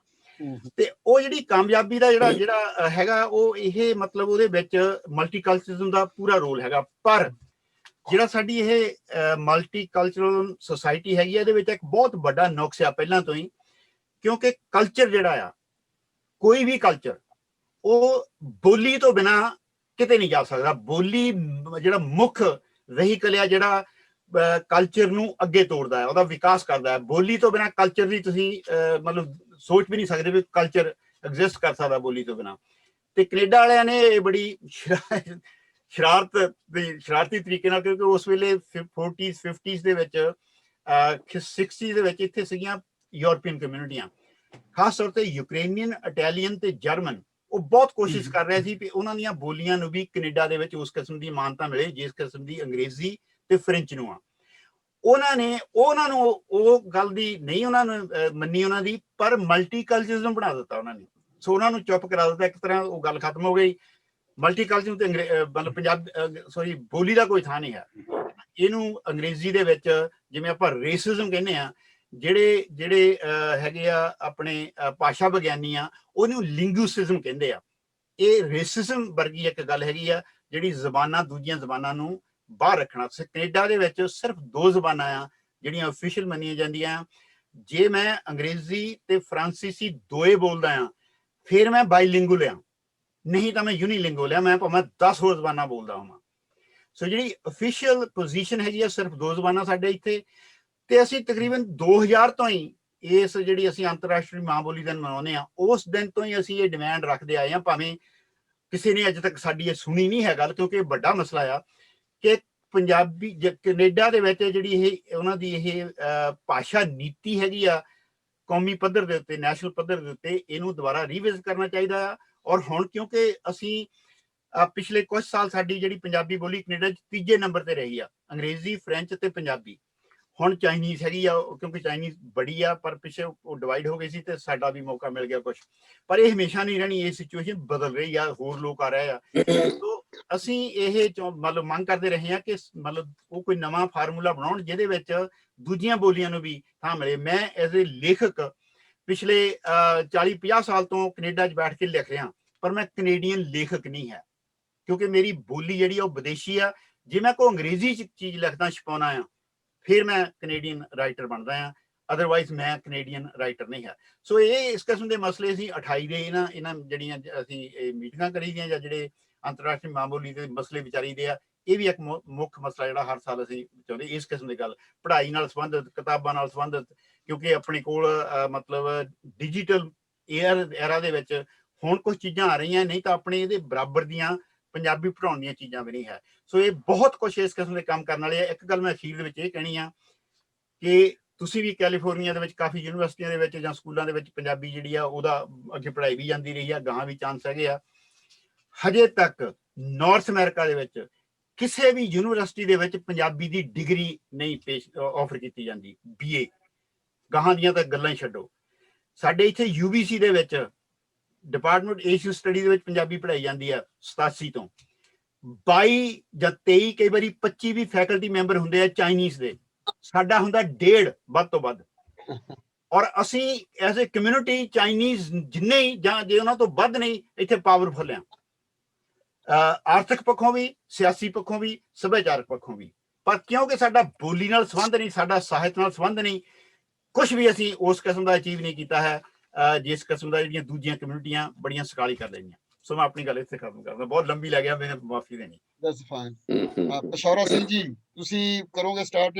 ਮੈਨੂੰ ਪਤਾ ਤੁਸੀਂ ਇਹਨਾਂ ਦੇ ਨਾਲ ਹੀ ਪੁਰਾਣੇ ਬਹੁਤ ਭੇਤੀਆਂ, ਸਾਰਾ ਇਹਨਾਂ ਦਾ ਜਾਣਦੇ। ਹਾਂਜੀ ਹਾਂਜੀ, ਬੜੇ ਸਤਿਕਾਰਤ ਦੋਵੇਂ ਮੈਂਬਰ ਨੇ ਜਿਹੜੇ ਤੁਸੀਂ ਅੱਜ ਸਾਨੂੰ ਇੰਟਰੋਡਿਊਸ ਕੀਤਾ ਹੈ, ਸਰਦਾਰ ਬਲਵੰਤ ਸਿੰਘ ਸੰਘੇੜਾ ਔਰ ਡਾਕਟਰ ਬਨਿੰਗ। ਇਹਨਾਂ ਨੂੰ ਕੌਣ ਨਹੀਂ ਜਾਣਦਾ। ਤੇ ਮੈਂ ਤੇ ਇਹਨਾਂ ਨੂੰ ਯਾਦ ਕਰਾਇਆ ਸੀ ਕਿ 110ਵੀਂ ਸਾਲਗਿਰਾ ਜਦੋਂ ਅਸਟੋਰੀਆ ਨੇ ਮਨਾਈ ਸੀ ਗਦਰ ਪਾਰਟੀ ਦੀ, ਇਹ ਉੱਥੇ ਸਾਨੂੰ ਅਸਟੋਰੀਆ, ਅਸੀਂ ਇਹਨਾਂ ਨੂੰ ਉੱਥੇ ਉਦੋਂ ਮਿਲੇ ਸਾਂ। ਤੇ ਉਹ ਇੱਕ ਬੜੀ ਕਮਾਲ ਦੀ ਚੀਜ਼ ਸੀ ਕਿ ਹਿੰਦੁਸਤਾਨ ਤੋਂ ਬਾਹਰ ਗਦਰ ਪਾਰਟੀ ਦੀ ਯਾਦ ਜਾਂ ਬੁਨਿਆਦ ਜਿਹੜੀ ਆ ਉਹ ਕਿਸੇ ਸਰਕਾਰ ਨੇ, ਲੋਕਲ ਗਵਰਨਮੈਂਟ ਨੇ ਜਿਹੜਾ ਪਹਿਲੀ ਵਾਰ ਉਹਨਾਂ ਬੜਾ ਲੰਬਾ ਚੌੜਾ ਜਿਹੜਾ ਨਾ ਉਹ ਸੈਮੀਨਾਰ ਕੀਤਾ ਸੀ 2 ਦਿਨ ਦਾ ਉੱਥੇ, ਤੇ ਉੱਥੇ ਇਹਨਾਂ ਦੇ ਦਰਸ਼ਨ ਹੋਏ ਸੀ। ਮੇਰੇ ਬਨਿੰਗ ਸਾਹਿਬ, ਮੈਨੂੰ ਮੇਰੇ 2 ਕਮੈਂਟਸ ਨੇ ਐਕਚੁਅਲੀ। ਇੱਕ ਸਵਾਲ ਹੈ, ਇੱਕ ਮੇਰੀ ਛੋਟੀ ਜਿਹੀ ਸਟੇਟਮੈਂਟ ਹੈ। ਪਰ ਉਸ ਤੋਂ ਪਹਿਲਾਂ ਮੈਂ ਇਹ ਦੱਸ ਦਵਾਂ ਵੀ ਸਾਨੂੰ ਜਿੱਥੇ ਤੁਹਾਡੇ ਤੋਂ ਬੜਾ ਉਤਸ਼ਾਹ ਮਿਲਦਾ ਕਿ ਤੁਸੀਂ ਪੰਜਾਬੀ ਦੇ ਖੇਤਰ ਵਿੱਚ ਸਾਡੇ ਨਾਲੋਂ, ਕੈਲੀਫੋਰਨੀਆ ਨਾਲੋਂ ਬਹੁਤ ਅੱਗੇ ਹੋ। ਅਸੀਂ ਤੁਹਾਡੇ ਕੋਲੋਂ ਬਹੁਤ ਕੁਝ ਸਿੱਖਿਆ ਹੈ। ਪਰ ਮੈਂ ਇੱਕ ਸਵਾਲ ਮੈਨੂੰ ਕਲੀਅਰ ਨਹੀਂ ਹੋਇਆ ਕਿ ਜਦੋਂ ਤੁਸੀਂ ਪੰਜਾਬੀ ਦੀ ਗੱਲ ਕਰਦੇ ਹੋ, ਪੰਜਾਬੀ ਪੜ੍ਹਾ ਰਹੇ ਹੋ ਉੱਥੇ 5ਵੀਂ ਤੋਂ ਲੈ ਕੇ 8ਵੀਂ ਤੱਕ, ਤੁਸੀਂ ਪੰਜਾਬੀ ਲੈਂਗੁਏਜ ਦੀ ਗੱਲ ਕਰਦੇ ਹੋ ਕਿ history and social science the curriculum ਆ ਜਿਹਦੇ ਵਿੱਚ ਸੱਭਿਆਚਾਰ ਵੀ ਪੜ੍ਹਾਇਆ ਜਾਂਦਾ, ਉਹਦੀ ਵੀ ਗੱਲ ਕਰਦੇ, ਉਹ ਵੀ ਪੜਾਇਆ ਜਾਂਦਾ, ਕਿਉਂਕਿ ਉਹ 9ਵੀਂ ਤੋਂ 12ਵੀਂ ਤੱਕ ਵੀ ਜਿਹੜਾ ਉਹ ਪੜਾਇਆ ਜਾਂਦਾ, ਔਰ ਉਹਦੇ ਵਿੱਚ ਸੱਭਿਆਚਾਰ ਬਾਰੇ ਗੱਲ ਹੁੰਦੀ ਆ। ਉਹ ਮੈਂ ਤੁਹਾਡੇ ਨਾਲ ਗੱਲ ਕੀਤੀ ਹੈ ਕਿ ਅਸੀਂ ਉਹ ਬੜੇ ਯਤਨ ਦੇ ਨਾਲ ਇੱਥੇ, ਅਸੀਂ ਵੀ 12-13 ਸਾਲ ਤੋਂ ਪਿਛਲੇ ਅਗਲੇ ਪ੍ਰੋਗਰਾਮ ਜਿਹੜਾ ਨਾ ਆਪਾਂ ਕੈਲੀਫੋਰਨੀਆ ਬਾਰੇ ਰੱਖਾਂਗੇ, ਤੇ ਫਿਰ ਤੁਹਾਡੇ ਨਾਲ ਅਸੀਂ ਸਾਂਝ ਪਾਵਾਂਗੇ ਵੀ ਇੱਥੇ ਕੈਲੀਫੋਰਨੀਆ ਨੇ ਕੀ ਕੀਤਾ। ਪਰ ਅਸੀਂ ਇਹ ਮੰਨਦੇ ਹਾਂ ਵੀ ਤੁਸੀਂ ਸਾਡੇ ਤੋਂ ਅੱਗੇ ਜੇ। ਪਰ ਮੇਰਾ ਸਵਾਲ ਇੱਕ ਤਾਂ ਇਹ ਹੈਗਾ ਕਿ ਤੁਸੀਂ ਜਦੋਂ ਗੱਲ ਕੀਤੀ ਹੈ ਪੰਜਾਬੀ ਲੈਂਗੁਏਜ ਦੀ ਗੱਲ ਕੀਤੀ ਹੈ, ਬੋਲੀ ਪੜਾਉਣ ਦੀ, ਕਿ ਸੱਭਿਆਚਾਰ ਜਿਹੜਾ ਹਿਸਟਰੀ ਸੋਸ਼ਲ ਸਾਇੰਸ ਕਰਿਕੂਲਮ ਦੇ ਵਿੱਚ ਜਿਹੜਾ ਦਰਜ ਹੁੰਦਾ ਉਹਦੇ ਵਿੱਚ ਵੀ ਆਉਂਦਾ। ਇੱਕ ਤਾਂ ਮੇਰਾ ਇਹ ਸਵਾਲ। ਦੂਸਰਾ ਇਹ ਹੈਗਾ, ਉਹਦੇ ਨਾਲ ਹੀ ਤੁਹਾਡੇ ਸਮਝਣ ਵਾਲਾ ਵੀ, ਤੇ ਉਹਦੇ ਤੇ ਵੀ ਕਮੈਂਟ ਕਰ ਦਿਓ। ਆਪਾਂ ਜਿਹੜੇ ਸਾਡੇ ਗੁਣੀ ਗਿਆਨੀ ਨੇ ਸਾਨੂੰ ਹਮੇਸ਼ਾ ਇਹ ਦੱਸਦੇ ਨੇ, ਜਿਸ ਤਰ੍ਹਾਂ ਤੁਸੀਂ ਉਹਨੇ ਜ਼ਿਕਰ ਕੀਤਾ ਕਿ ਬੋਲੀ ਦਾ ਤੇ ਸੱਭਿਆਚਾਰ ਦਾ 9 ਮਾਸ ਦਾ ਰਿਸ਼ਤਾ। ਹਾਂਜੀ, ਠੀਕ ਹੈ। ਜੇ ਬੋਲੀ ਨੂੰ ਹਟਾ ਲਓ ਤੇ ਸੱਭਿਆਚਾਰ ਆਪਣੇ ਆਪ ਹੀ ਖਤਮ ਹੋ ਜਾਂਦਾ। ਪਰ ਆਪਣੇ ਉੱਥੇ ਵਾਪਸ ਜੇ ਆਪਣਾ ਦੇਸ਼ ਵਿੱਚ ਜਾਈਏ ਤੇ ਉੱਥੇ ਤਾਂ 9 ਮਾਸ ਦੋਵਾਂ ਨੂੰ ਹੀ ਐਟ ਦਾ ਸੇਮ ਟਾਈਮ ਸੱਟ ਵੱਜ ਰਹੀ ਹੈ। ਉਹ ਬੋਲੀ ਦਾ ਜਿਹੜਾ ਸੀ ਉਹ ਤਾਂ ਆਪਾਂ ਰੌਲਾ ਪਾ ਰਹੇ ਸਾਂ ਬੜੀ ਦੇਰ ਦਾ। ਹੁਣ ਤਾਂ ਜਿਹੜਾ ਰੂਰਲ ਇਕਨੋਮੀ ਦੇ ਜਦੋਂ ਜਿਹੜੇ 3 ਕਾਨੂੰਨ ਨੇ, ਉਹ ਤਾਂ ਸਿੱਧੇ ਸੱਭਿਆਚਾਰ ਨੂੰ ਹੀ ਜਿਹੜਾ ਨਾ ਉਹ ਖਤਮ ਕਰਨ ਵਾਲੇ, ਰੂਟ ਆਊਟ ਕਰਨ ਵਾਲੀ ਗੱਲ। ਸੋ ਉੱਥੇ ਇਹ ਜਿਹੜਾ 2 ਧਾਰਾ ਅਟੈਕ ਆ ਐਟ ਦਾ ਸੇਮ ਟਾਈਮ, ਆਮ ਤੌਰ ਤੇ ਹਿਸਟੋਰੀਕਲੀ ਤਾਂ ਇਹ ਵੇਖਿਆ ਗਿਆ ਕਿ ਸੱਭਿਆਚਾਰ ਉਹ ਖਤਮ ਹੋਏ ਜਿਹੜੇ ਬੜਾ ਦੇਰ ਲੱਗੀ ਉਹਨਾਂ ਨੂੰ, ਜਿਨ੍ਹਾਂ ਦੀ ਬੋਲੀ ਪਹਿਲਾਂ ਖਤਮ ਕਰ ਦਿੱਤੀ ਗਈ। ਪਰ ਸਾਡਾ ਤਾਂ ਉੱਥੇ ਬੋਲੀ ਤੇ ਸੱਭਿਆਚਾਰ ਦੋਵੇਂ they are being attacked at the same time. So I would like to have your opinion ਕਿ ਇਹ ਦੋਵਾਂ ਗੱਲਾਂ ਤੇ ਕੀ ਗੱਲਬਾਤ। ਬਿਲਕੁਲ ਜੀ, ਬਹੁਤ ਬਹੁਤ ਸ਼ੁਕਰੀਆ।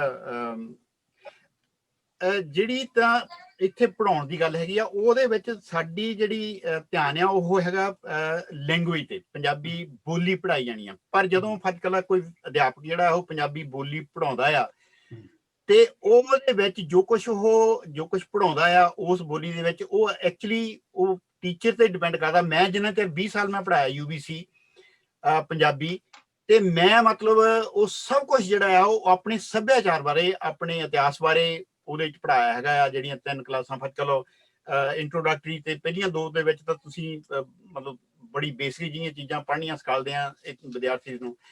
ਤੀਜਾ ਸਾਲ ਸੀ ਜਿਹੜਾ, ਉਹਦੇ ਵਿੱਚ ਥੋੜਾ ਜਿਹਾ ਸਾਹਿਤ ਵੀ ਮਤਲਬ ਵੱਖਰੀਆਂ ਚੀਜ਼ਾਂ ਵੀ ਉਹ ਪੜ੍ਹਾਈਆਂ ਜਾਂਦੀਆਂ। ਉਹਦੇ ਵਿੱਚ ਫਿਰ ਜਿਹੜੀਆਂ ਇਹ ਚੀਜ਼ਾਂ ਹੈਗੀਆਂ ਮਤਲਬ ਆਪਣੇ ਸੱਭਿਆਚਾਰ ਨਾਲ ਸੰਬੰਧਿਤ, ਸਾਹਿਤ ਨਾਲ ਸੰਬੰਧਿਤ, ਇਤਿਹਾਸ ਨਾਲ ਸੰਬੰਧਿਤ, ਇੱਥੋਂ ਦਾ ਦੂਜਾ ਉਹ ਜਿੰਨਾ ਵੀ ਵੱਧ ਤੋਂ ਵੱਧ ਉਹ ਕਵਰ ਕਰਦੇ, ਉਹ ਅਸੀਂ ਕਰਦੇ ਰਹੇ ਹਾਂ। ਸੋ ਉਹ ਜਿਹੜੇ ਹੈਗੇ ਆ ਅਧਿਆਪਕ, ਇਹ ਉਹਨਾਂ ਦੇ ਉੱਤੇ ਡਿਪੈਂਡ ਕਰਦਾ। ਇੱਥੇ ਵੀ ਉਹਨਾਂ ਤੇ ਇਸ ਕਿਸਮ ਦੀ ਕੋਈ ਬੰਦਿਸ਼ ਨਹੀਂ ਹੈ ਵੀ ਉਹਨਾਂ ਨੇ ਜੇ ਪੰਜਾਬੀ ਪੜ੍ਹਾਉਣੀ ਆ ਤਾਂ ਉਹਨਾਂ ਨੇ ਸਿਰਫ ਵੈਨਕੂਵਰ ਦੀ ਜਾਂ ਇੱਥੋਂ ਦੀ ਰਾਣੀ, ਸਾਡੀ ਰਾਣੀ ਦੀ ਗੱਲ ਕਰਨੀ ਆ। ਇੱਦਾਂ ਦੀ ਕੋਈ ਬੰਦਿਸ਼ ਨਹੀਂ ਉਹਨਾਂ ਦੇ ਉੱਤੇ। ਉਹ ਆਪਣੀ ਮਰਜ਼ੀ ਨਾਲ ਜੋ ਕੁਝ ਵੀ ਪੜ੍ਹਾਉਣਾ ਚਾਹੁੰਦੇ, ਸੋ ਉਹਨਾਂ ਤੇ ਡਿਪੈਂਡ ਕਰਦਾ। ਬਹੁਤੇ ਜਿਹੜੇ ਸਾਡੇ ਅਧਿਆਪਕ ਹੁਣ ਪੜ੍ਹਾ ਰਹੇ ਆ ਇੱਥੇ, ਨੌਜਵਾਨ ਕਈ ਤਾਂ ਇੱਥੋਂ ਦੇ ਜੰਮੇ ਪਲੇ ਆ ਬੱਚੇ, ਤੇ ਜਿਹੜੇ ਪੰਜਾਬ ਤੋਂ ਵੀ ਆਏ ਹੋ ਆ, ਉਹ ਤਕਰੀਬਨ ਫਿਰ ਉਹ ਆਪਣੀਆਂ ਜਿਹੜੀਆਂ ਚੀਜ਼ਾਂ ਉਹ ਪੜ੍ਹਾਉਂਦੇ ਆ। ਸਾਡੇ ਸਾਰੇ ਸਕੂਲਾਂ ਦੇ ਵਿੱਚ ਵਿਸਾਖੀ ਬੜੇ ਜੋਰ ਸ਼ੋਰ ਨਾਲ ਮਨਾਈ ਜਾਂਦੀ ਆ, ਦੀਵਾਲੀ ਮਨਾਈ ਜਾਂਦੀ ਆ। ਇਸੇ ਤਰ੍ਹਾਂ ਹੀ ਮਤਲਬ ਹੁਣ ਲੋਹੜੀ ਦਾ ਵੀ ਆ, ਦੂਜੇ ਵੀ ਤਿਉਹਾਰ ਜਿਹੜੇ ਉਹ ਸਕੂਲਾਂ ਦੇ ਵਿੱਚ ਸਾਰੇ ਵਿਦਿਆਰਥੀ ਮਨਾਉਂਦੇ। ਹੁਣ ਤਾਂ ਤਕਰੀਬਨ ਮਤਲਬ ਜਿਹੜੇ ਨੌਨ ਪੰਜਾਬੀ ਆ ਉਹ ਵੀ ਇਹ ਤਿਉਹਾਰ ਜਿਹੜੇ ਮਨਾਉਂਦੇ ਹੈਗੇ ਆ। ਸੋ ਇਹ ਗੱਲਾਂ ਦਾ ਵੀ ਫਰਕ ਜਿਹੜਾ ਉਹ ਐਜੂਕੇਸ਼ਨ ਦੇ ਰਾਹੀਂ ਤਕਰੀਬਨ ਪੈ ਰਿਹਾ ਹੈਗਾ, ਉਹ ਉਸੇ ਹੀ ਪੰਜਾਬੀ ਪੜ੍ਹਾਉਣ ਦੇ ਜਿਹੜੀ ਉਹ ਉਸ ਅਮਲ ਦੇ ਰਾਹੀਂ। ਇੱਥੇ ਮੈਂ ਥੋੜਾ ਜਿਹਾ ਐਡ ਕਰਦਾ ਕਿ do they have the text books also. ਇਹ ਤਾਂ ਮੈਨੂੰ ਪਤਾ ਵੀ ਇਹ ਹਰ ਇੱਕ ਸਕੂਲ ਦਾ, ਹਰ ਇੱਕ ਸਕੂਲ ਡਿਸਟ੍ਰਿਕਟ ਦਾ ਉਹਦਾ ਆਪਣਾ ਹੈਗੀ ਆ ਉਹਦੀ ਡੋਮੇਨ, ਕਿ ਉਹ ਕਿਵੇਂ ਉਹਨੂੰ ਐਮਫੇਸਾਈਜ਼ ਕਰਦਾ ਹੈ। ਔਰ ਦੂਜਾ ਤੁਸੀਂ ਦੱਸਿਆ ਵੀ ਟੀਚਰ ਤੇ ਵੀ ਮਨਸਰਿਆ ਵੀ ਉਹ ਕਿੱਥੋਂ ਤੱਕ ਉਹ ਸਬਜੈਕਟ ਨੂੰ ਲੈ ਕੇ ਜਾਣਾ ਚਾਹੁੰਦਾ ਹੈ। ਪਰ ਯੂ ਹੈਵ, ਜਿਸ ਤਰ੍ਹਾਂ ਸਾਡੀਆਂ ਇੱਥੇ ਟੈਕਸਟ ਬੁੱਕਸ ਨੇ ਹੁਣ ਛਪ ਗਈਆਂ 2018 ਵਿੱਚ ਕੈਲੀਫੋਰਨੀਆ ਦੇ ਵਿੱਚ ਸਟੇਟ ਬੋਰਡ ਆਫ ਐਜੂਕੇਸ਼ਨ ਵੱਲੋਂ ਜਿਹੜੀਆਂ ਟੈਕਸਟ ਬੁੱਕਸ ਛਪੀਆਂ ਨੇ, ਪਹਿਲੀ ਵਾਰ ਉਹਦੇ ਵਿੱਚ ਜਿਹੜਾ ਉਹ ਪੰਜਾਬੀਆਂ ਦਾ ਜਾਂ ਪੰਜਾਬੀ ਬੋਲੀ ਦਾ ਜਾਂ ਸਿੱਖਾਂ ਦਾ ਜਾਂ ਕਦੋਂ ਤੋਂ ਇੱਥੇ ਆਏ ਉਹਦੇ ਬਾਰੇ ਜ਼ਿਕਰ ਜਿਹੜਾ ਸ਼ੁਰੂ ਹੋਇਆ। ਪਰ ਦੇਰ ਆਰ ਟੈਕਸਟ ਬੁੱਕਸ। ਅੱਛਾ, ਉਹ ਟੈਕਸਟ ਬੁੱਕਸ ਨੇ ਜਿਹੜੀਆਂ ਉਹਦੇ ਵਿੱਚ ਸਾਰੇ ਜਿਹੜੇ ਪਬਲਿਸ਼ਰ ਨੇ ਉਹਨਾਂ ਸਾਰਿਆਂ ਨੇ, ਹਾਲਾਂਕਿ ਇਹ ਜਿਹੜਾ ਨਾ it is approved by the legislature. ਸਾਡੇ ਪਤਾ ਨਹੀਂ ਤੁਸੀਂ ਉੱਥੇ ਕੀ ਕਹਿੰਦੇ ਹੋਗੇ, ਸਾਡੇ ਉੱਥੇ ਦੇ ਕਾਲ them ACRs, ਅਸੈਂਬਲੀ ਕੰਕਰੈਂਟ ਰੈਜ਼ੋਲੂਸ਼ਨਸ। ਉਹਦੇ ਵਿੱਚ ਇਹ ਪਾਸ ਹੋ ਕੇ ਫਿਰ ਸਟੇਟ ਬੋਰਡ ਆਫ ਐਜੂਕੇਸ਼ਨ ਵੱਲੋਂ ਮਨਜ਼ੂਰ ਹੋ ਗਏ ਉਹ ਟੈਕਸਟ ਬੁੱਕਸ ਜਿਹੜੀਆਂ, ਸਾਨੂੰ ਇੱਥੇ 9-10 ਸਾਲ ਲੱਗੇ, ਪਰ 2018 ਵਿੱਚ ਉਹ ਟੈਕਸਟ ਬੁੱਕਸ ਬਣ ਗਈਆਂ। ਉਹਦੇ ਵਿੱਚ ਅਸੀਂ ਦੇਖਿਆ ਵੀ 2-3 ਪਬਲਿਸ਼ਰ ਨੇ ਜਿਹੜੇ ਉਹਨਾਂ ਨੇ ਉਹਨੂੰ ਸੰਜੀਦਗੀ ਨਾਲ ਜਿਹੜਾ ਉਹ ਲਿਆ ਹੈ, ਬਾਕੀਆਂ ਨੇ ਐਵੇਂ ਜਿਹੜਾ 1-2 ਲਾਈਨਾਂ ਦੇ ਵਿੱਚ ਟੱਚ ਕਰਕੇ ਤੇ ਉਧਰ ਗਏ। ਪਰ ਸੋ ਇੱਕ ਸਕੂਲ ਡਿਸਟ੍ਰਿਕਟ ਹੈ ਜਿਹੜਾ ਉਹਦੇ ਤੇ ਮਨਸਰਿਆ ਵੀ ਉਹ ਕਿਹੜੇ ਪਬਲਿਸ਼ਰ ਨੂੰ ਲੈਂਦਾ। ਹਾਂਜੀ ਦੂਜਾ ਉਹਦੇ ਟੀਚਰ ਦੀ ਕੁਆਲਿਟੀ ਕਿਹੋ ਜਿਹੀ ਹੈ ਜਿਹੜਾ ਉਸ ਸਬਜੈਕਟ ਨੂੰ ਅੱਗੇ ਕਿੱਥੋਂ ਤੱਕ ਲੈ ਕੇ ਜਾਂਦਾ। ਪਰ there are text books Indeed. ਉਹ ਟੈਕਸਟ ਬੁੱਕਸ ਸੀ ਜਿਹੜੀਆਂ ਪਹਿਲੋਂ ਇੱਥੇ ਰਖਵਾਈਆਂ ਸੀ। ਇੱਥੇ ਅਸੀਂ ਜਿਹੜਾ ਕਾਉਂਟੀ ਦਾ ਹੈਗਾ ਸਕੂਲ ਡਿਸਟ੍ਰਿਕਟ ਜਿਹੜਾ ਹੁੰਦਾ, ਪਰ ਹੁਣ they are in the Fresno state university, ਤਾਂ ਕਿ ਇੱਥੇ ਫਰੈਜ਼ਨੋ ਸਟੇਟ ਯੂਨੀਵਰਸਿਟੀ ਦੇ ਵਿੱਚ ਜਿੱਥੇ ਵੇਅਰ ਦੇ train the teachers the train the trainers ਜਿਨ੍ਹਾਂ ਅੱਗੇ ਜਾ ਕੇ ਪੰਜਾਬੀ ਪੜ੍ਹਾਉਣੀ ਆ, ਉਹਨਾਂ ਦੇ ਕ੍ਰੈਡੈਂਸ਼ੀਅਲ ਇੱਥੇ ਹੁੰਦੇ ਨੇ, ਉਹਨਾਂ ਨੂੰ ਵੀ ਉਹ ਕਿਤਾਬਾਂ ਜਿਹੜੀਆਂ ਉਪਲਬਧ ਨੇ। ਸੋ do you have those kind of text books also? ਨਹੀਂ, ਸਾਡੇ ਇਸ ਕਿਸਮ ਦੀਆਂ ਹਜੇ ਪ੍ਰੋਸੈਸ ਜਿਹੜਾ ਨਹੀਂ ਸ਼ੁਰੂ ਹੋਇਆ। ਜਿਹੜੀਆਂ ਮਤਲਬ ਤਕਰੀਬਨ ਸਾਰੇ ਟੀਚਰ ਜਿਹੜੇ ਆ ਨਾ, ਉਹ ਆਪੋ ਆਪਣੀ ਜਿਹੜੀ ਕੋਸ਼ਿਸ਼ਾਂ ਦੇ ਨਾਲ ਉਹ ਜਿਵੇਂ ਮੈਂ ਜਦੋਂ UBC ਪੜ੍ਹਾਉਂਦਾ ਸੀ ਤਾਂ ਮੈਂ ਜਿਹੜੀਆਂ ਉਹ 3 ਲੈਵਲ ਦੀਆਂ ਕਿਤਾਬਾਂ ਤਕਰੀਬਨ ਆਪੇ ਤਿਆਰ ਕੀਤੀਆਂ ਸੀਗੀਆਂ, ਉਹ ਹਜੇ ਵੀ ਵਰਤੀਆਂ ਜਾ ਰਹੀਆਂ ਬਹੁਤ ਸਾਰੇ ਅਧਿਆਪਕਾਂ ਵੱਲੋਂ। ਤੇ ਪਰ ਜਿਹੜੀ ਤੁਸੀਂ ਉਹ ਗੱਲ ਕਰਦੇ ਹੋ, ਕੁਝ ਸਮਾਂ ਕਿ ਦੂਜੇ ਸਬਜੈਕਟਸ ਦੇ ਵਿੱਚ ਹਿਸਟਰੀ ਜਾਂ ਸੋਸ਼ਲ ਸਟੱਡੀਜ਼ ਵਿੱਚ ਜਾਂ ਉਸ ਕਿਸਮ ਦੇ ਵਿੱਚ ਜਿਹੜੀ ਉਹਨਾਂ ਦੇ ਵਿੱਚ ਕੋਸ਼ਿਸ਼ਾਂ ਹੋ ਰਹੀਆਂ ਕਿ ਜਿਵੇਂ ਹੁਣ ਫਤਿਹਗੜ੍ਹ ਸਾਡਾ ਕਾਮਾਗਾਟਾ ਮਾਰੂ ਦਾ ਜਿਹੜਾ ਇੱਥੇ ਸੀਗਾ ਸਾਡਾ ਇਤਿਹਾਸ, ਉਹ ਪਹਿਲਾਂ ਨਹੀਂ ਸੀ ਸਕੂਲਾਂ ਦੇ ਵਿੱਚ ਉਹਦੇ ਬਾਰੇ ਕਦੀ ਕੋਈ ਗੱਲਬਾਤ। ਜਿਹੜੇ ਪਹਿਲੇ ਪੜ੍ਹੇ ਜਿਹੜੇ ਵਿਦਿਆਰਥੀ ਆ ਉਹਨਾਂ ਨੇ ਕੋਈ ਉਹਦੇ ਬਾਰੇ ਨਹੀਂ ਸੀ ਸੁਣਿਆ। ਤੇ ਹੁਣ ਉਸ ਕਿਸਮ ਦੀਆਂ ਗੱਲਾਂ ਜਿਹੜੀਆਂ, ਕਿਉਂਕਿ ਦੂਜੇ ਭਾਈਚਾਰੇ ਵਿੱਚ ਤਾਂ ਚਾਈਨੀਜ਼ ਕਮਿਊਨਿਟੀ ਖਾਸ ਤੌਰ ਤੇ ਉਹ ਵੀ ਇਸ ਕਿਸਮ ਦੀਆਂ ਕੋਸ਼ਿਸ਼ਾਂ ਕਰਦੀਆਂ ਵੀ ਸਾਡਾ ਇਤਿਹਾਸ ਵੀ ਜਿਹੜਾ ਆ ਉਹ ਇੱਥੋਂ ਦੇ ਐਜੂਕੇਸ਼ਨ ਸਿਸਟਮ ਦਾ ਹਿੱਸਾ ਹੋਣਾ ਚਾਹੀਦਾ ਹੈ। ਸੋ ਇਹ ਗੱਲਾਂ ਹੁਣ ਵਾਪਰ ਰਹੀਆਂ, ਪਰ ਸ਼ਾਇਦ ਤੁਸੀਂ ਇਸ ਗੱਲ ਦੇ ਵਿੱਚ ਸਾਡੇ ਨਾਲ ਅੱਗੇ ਹੋ, ਪਰ ਮੇਰੇ ਖਿਆਲ ਬਲਵੰਤ ਸਿੰਘ ਸਗੇੜਾ ਹੋਣੀ ਇਹਦੇ ਵਿੱਚ ਸ਼ਾਇਦ ਕੁਝ ਐਡ ਕਰ ਸਕਣ ਹੋਰ। ਤੁਸੀਂ ਰਾਈਟ ਹੈ, ਕਿਉਂਕਿ ਟੀਚਰ ਮੋਸਟਲੀ ਆਪਣੇ ਆਪ ਹੀ ਡਿਵੈਲਪ ਕਰਦੇ ਰਿਸੋਰਸਿਸ, ਲੇਕਿਨ ਹੁਣ ਕਾਫੀ ਰਾਈਟਰ ਜਿੱਦਾਂ ਸਾਧੂ ਹੋਣਾ ਵਰਗੇ ਜਿਨ੍ਹਾਂ ਦੀਆਂ ਕਿਤਾਬਾਂ ਯੂਜ਼ ਕੀਤੀਆਂ ਜਾਂਦੀਆਂ ਕਰਿਕੂਲਮ ਦੇ ਵਿੱਚ ਵੀ, ਪਰ ਬੇਸਿਕਲੀ ਇੰਡੀਵਿਜੂਅਲ ਟੀਚਰ ਤੇ ਡਿਪੈਂਡ ਕਰਦਾ ਕਿ ਉਹ ਕਿਵੇਂ ਟੈਕਲ ਕਰਨਾ ਚਾਹੁੰਦੇ ਆ ਇਸ ਸਬਜੈਕਟ ਨੂੰ। ਠੀਕ ਹੈ। ਹਾਂ, ਇਹਨਾਂ ਨੂੰ ਪੁੱਛੋ। ਹਾਂਜੀ, ਗੋ ਅਹੈਡ ਬਲਜਿੰਦਰ ਜੀ।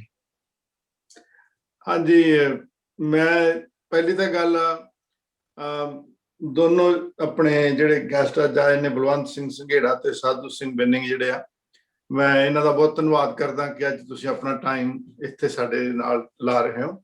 ਜਿਹੜੀਆਂ ਜਿਸ ਲੈਵਲ ਤੇ ਤੁਸੀਂ ਕਰ ਰਹੇ ਹੋ ਇਨਵੋਲਵ ਹੋ ਕੇ ਜਿਹੜੀ ਮੇਨ ਸਟ੍ਰੀਮ ਸੁਸਾਇਟੀ ਦੇ ਵਿੱਚ, ਉਹ ਬਹੁਤ ਅੱਛੀਆਂ ਨੇ ਤੇ ਸਾਨੂੰ ਬੜੀ ਅੱਛਾ ਮੈਨੂੰ ਫੀਲ ਹੋਇਆ ਕਿ ਜਿਹੜਾ ਤੁਸੀਂ ਅਚੀਵ ਕੀਤਾ ਜਿਹੜਾ, ਤੇ ਅਜੇ ਕੰਟੀਨਿਊ ਕਰ ਰਹੇ ਹੋ ਕਿ ਉਹ ਮਲਟੀਕਲਚਰਲਿਜ਼ਮ ਦੀ ਜਿਹੜੀ ਇਸ਼ੂ ਤੇ ਵੀ। ਸੋ ਮੈਂ ਇਹੀ ਮੇਰਾ ਕੁਐਸਚਨ ਸੀ ਕਿ ਜਿਸ ਤਰ੍ਹਾਂ ਤੁਸੀਂ ਕਿਹਾ ਕਿ ਟੀਚਰਸ ਆਪੋ ਆਪਣੀ ਬੁੱਕਸ ਲਾਉਂਦੇ ਨੇ, ਪਰ ਜਿਸ ਤਰ੍ਹਾਂ ਸਕੂਲ ਬੋਰਡ ਦੇ ਵਿੱਚ ਆਪਣੀ ਪੰਜਾਬੀ ਲੈਂਗੁਏਜ ਟੀਚ ਕੀਤੀ ਜਾਂਦੀ ਹੈ ਸਕੂਲ ਦੇ ਵਿੱਚ 5 ਤੋਂ 8 ਗ੍ਰੇਡ ਦੇ ਵਿੱਚ, ਉਹ ਇੱਕ ਸਟੈਂਡਰਡ ਬੁੱਕਸ ਨਹੀਂ ਹੈਗੀਆਂ ਜਾਂ ਹਰ ਸਕੂਲ ਦੇ ਵਿੱਚ ਅਲੱਗ-ਅਲੱਗ ਨੇ? ਸਾਡੇ ਕੋਈ ਇਸ ਕਿਸਮ ਦੀਆਂ ਸਟੈਂਡਰਡ ਟੈਕਸਟ ਨਹੀਂ ਹੈ ਜਿਹੜੀਆਂ ਸਕੂਲ ਬੋਰਡ ਵੱਲੋਂ ਜਾਂ ਸਾਡੀ ਮਿਨਿਸਟਰੀ ਵੱਲੋਂ ਅਪਰੂਵਡ ਹੋਣ।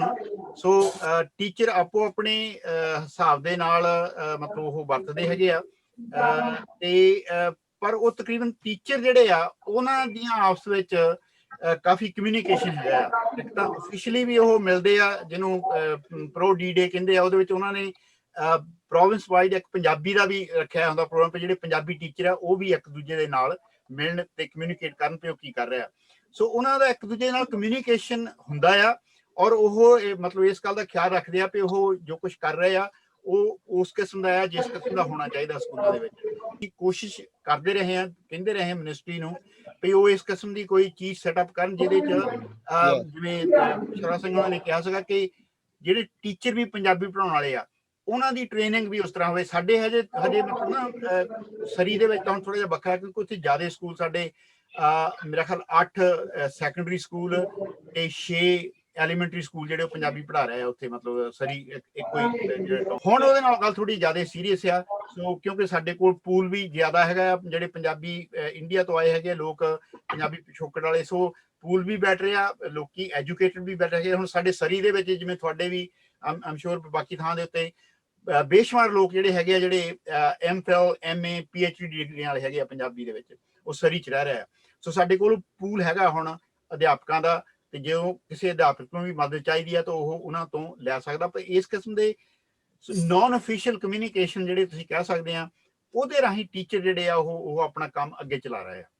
ਬਰੀਕ ਸਿੱਧੂ ਜੀ, ਤੁਸੀਂ ਬੜਾ ਇਹਨਾਂ ਚੀਜ਼ਾਂ 'ਚ ਬਿਲੀਵ ਕਰਦੇ ਹੋ, ਕਾਫੀ ਕੁਝ ਲਿਖਦੇ ਕਰਦੇ ਰਹਿੰਦੇ ਹੋ, ਇਹਨਾਂ ਦੇ ਪੂਰੇ ਕੁਐਸਚਨ ਉੱਥੇ ਦਾ। ਸਿੱਧੂ ਸਾਹਿਬ ਪਹਿਲਾਂ ਵੀ ਮੈਂ ਤਾਂ ਜੀ ਇਹਨਾਂ ਦਾ ਸਾਧੂ ਸਿੰਘ ਹੋਣਾ ਦਾ, ਬਿੰਨਿੰਗ ਹੋਣਾ ਦਾ ਸੰਘੇੜਾ ਸਾਹਿਬ ਦਾ ਬੜਾ ਬੜਾ ਧੰਨਵਾਦ। ਬੜੀ ਖੁਸ਼ੀ ਹੋਈ ਇਹਨਾਂ ਨੂੰ ਮਿਲ ਕੇ, ਕਿੰਨੀ ਦੇਰ ਤੋਂ ਇਹ ਇਸ ਕੰਮ ਵਾਸਤੇ ਲੱਗੇ ਹੋਏ ਆ। ਮੈਂ ਤੁਹਾਨੂੰ ਸਿਰਫ 2 ਕੁਐਸਚਨ ਪੁੱਛਣੇ ਚਾਹੁੰਦਾ ਕਿ ਜਿੱਦਾਂ ਹੁਣ ਇੱਥੇ ਸਾਡੇ ਕੈਲੀਫੋਰਨੀਆ ਵਿੱਚ ਯੂਨੀਵਰਸਿਟੀ ਲੈਵਲ ਦੇ ਵਿੱਚ ਪੰਜਾਬੀ ਨੂੰ ਰੈਕਗਨਾਈਜ਼ ਕਰਦੇ ਆ।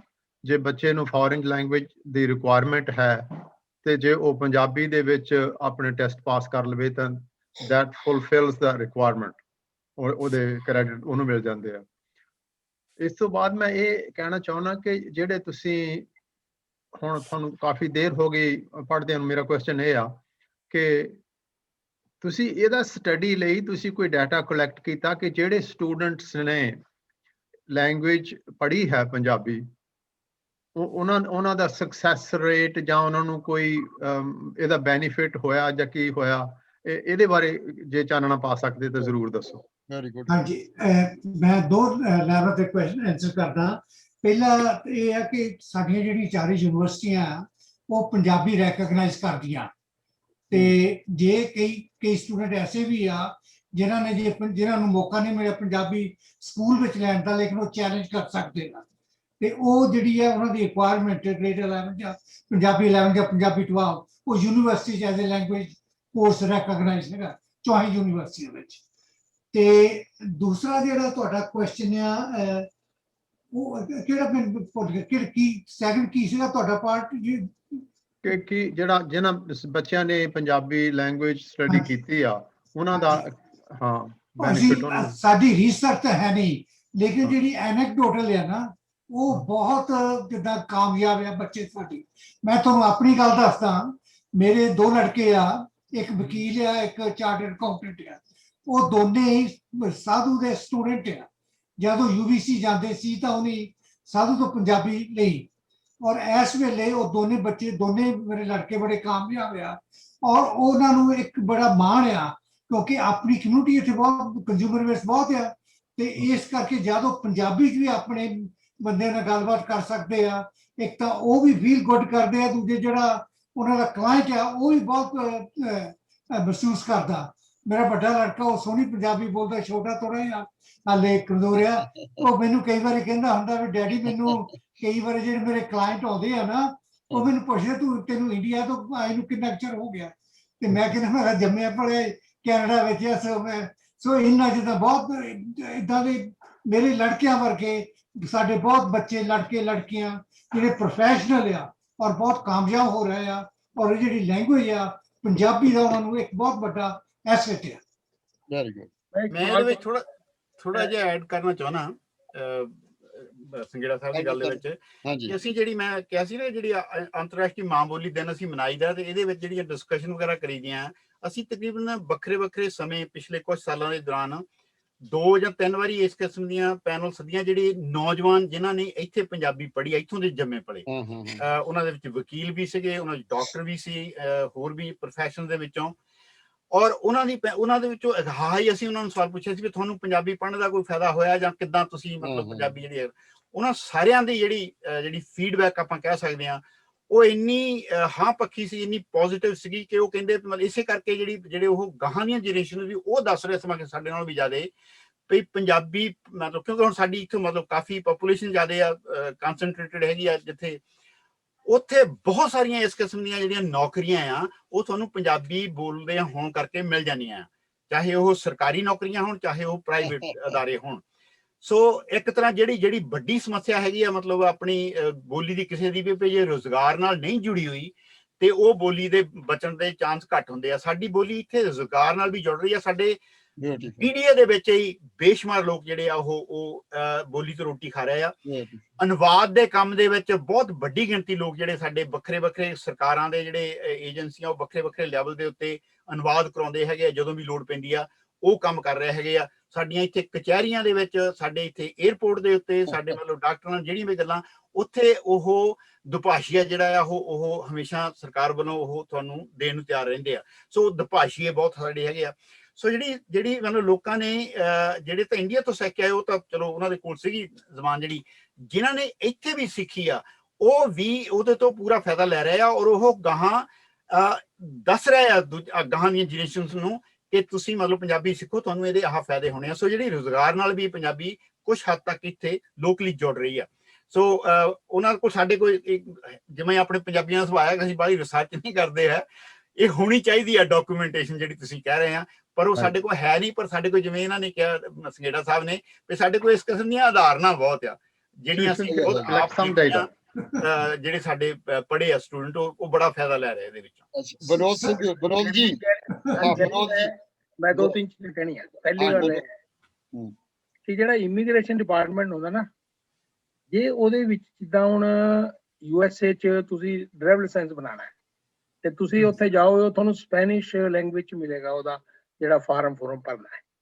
ਇਮੀਗ੍ਰੇਸ਼ਨ ਇੱਕ ਐਸੀ ਚੀਜ਼ ਹੈ ਜਿੱਥੇ ਤੁਸੀਂ ਆਪਣਾ ਜੇ ਉਹ ਇੰਟਰੋਡਿਊਸ ਕਰਾ ਦੇ, ਸਟੇਟ ਕਹਿ ਦੇ ਵੀ ਅਸੀਂ ਭਾਈ ਜਿਹੜਾ ਬੰਦਾ ਇਮੀਗ੍ਰੈਂਟ ਆ ਰਿਹਾ ਹੈ ਉਹਨੂੰ ਪੰਜਾਬੀ ਫਾਰਮ ਭਰਾਂਗੇ, ਜੋ ਵੀ ਹੈ ਉਹ ਵੀ ਬੜੀ ਹੈਲਪ ਕਰੇਗਾ। ਕਿਉਂਕਿ ਅੱਜ ਦੀ ਦੁਨੀਆ ਦੇ ਅੰਦਰ ਜਿਹੜੀ ਕੋਈ ਲੈਂਗੁਏਜ ਹੈ, ਹਿੰਦੀ, ਇੰਗਲਿਸ਼, ਇਹਦਾ ਰਿਲੇਸ਼ਨ ਜੌਬ ਨਾਲ 100% ਹੈ। ਤੁਸੀਂ ਜੇ ਲੈਂਗੁਏਜ ਪੜ੍ਹ ਲਈ ਅੱਗੇ ਕੋਈ ਫਿਊਚਰ ਹੀ ਨਹੀਂ, ਕਿਉਂ ਪੜ੍ਹੇਗਾ?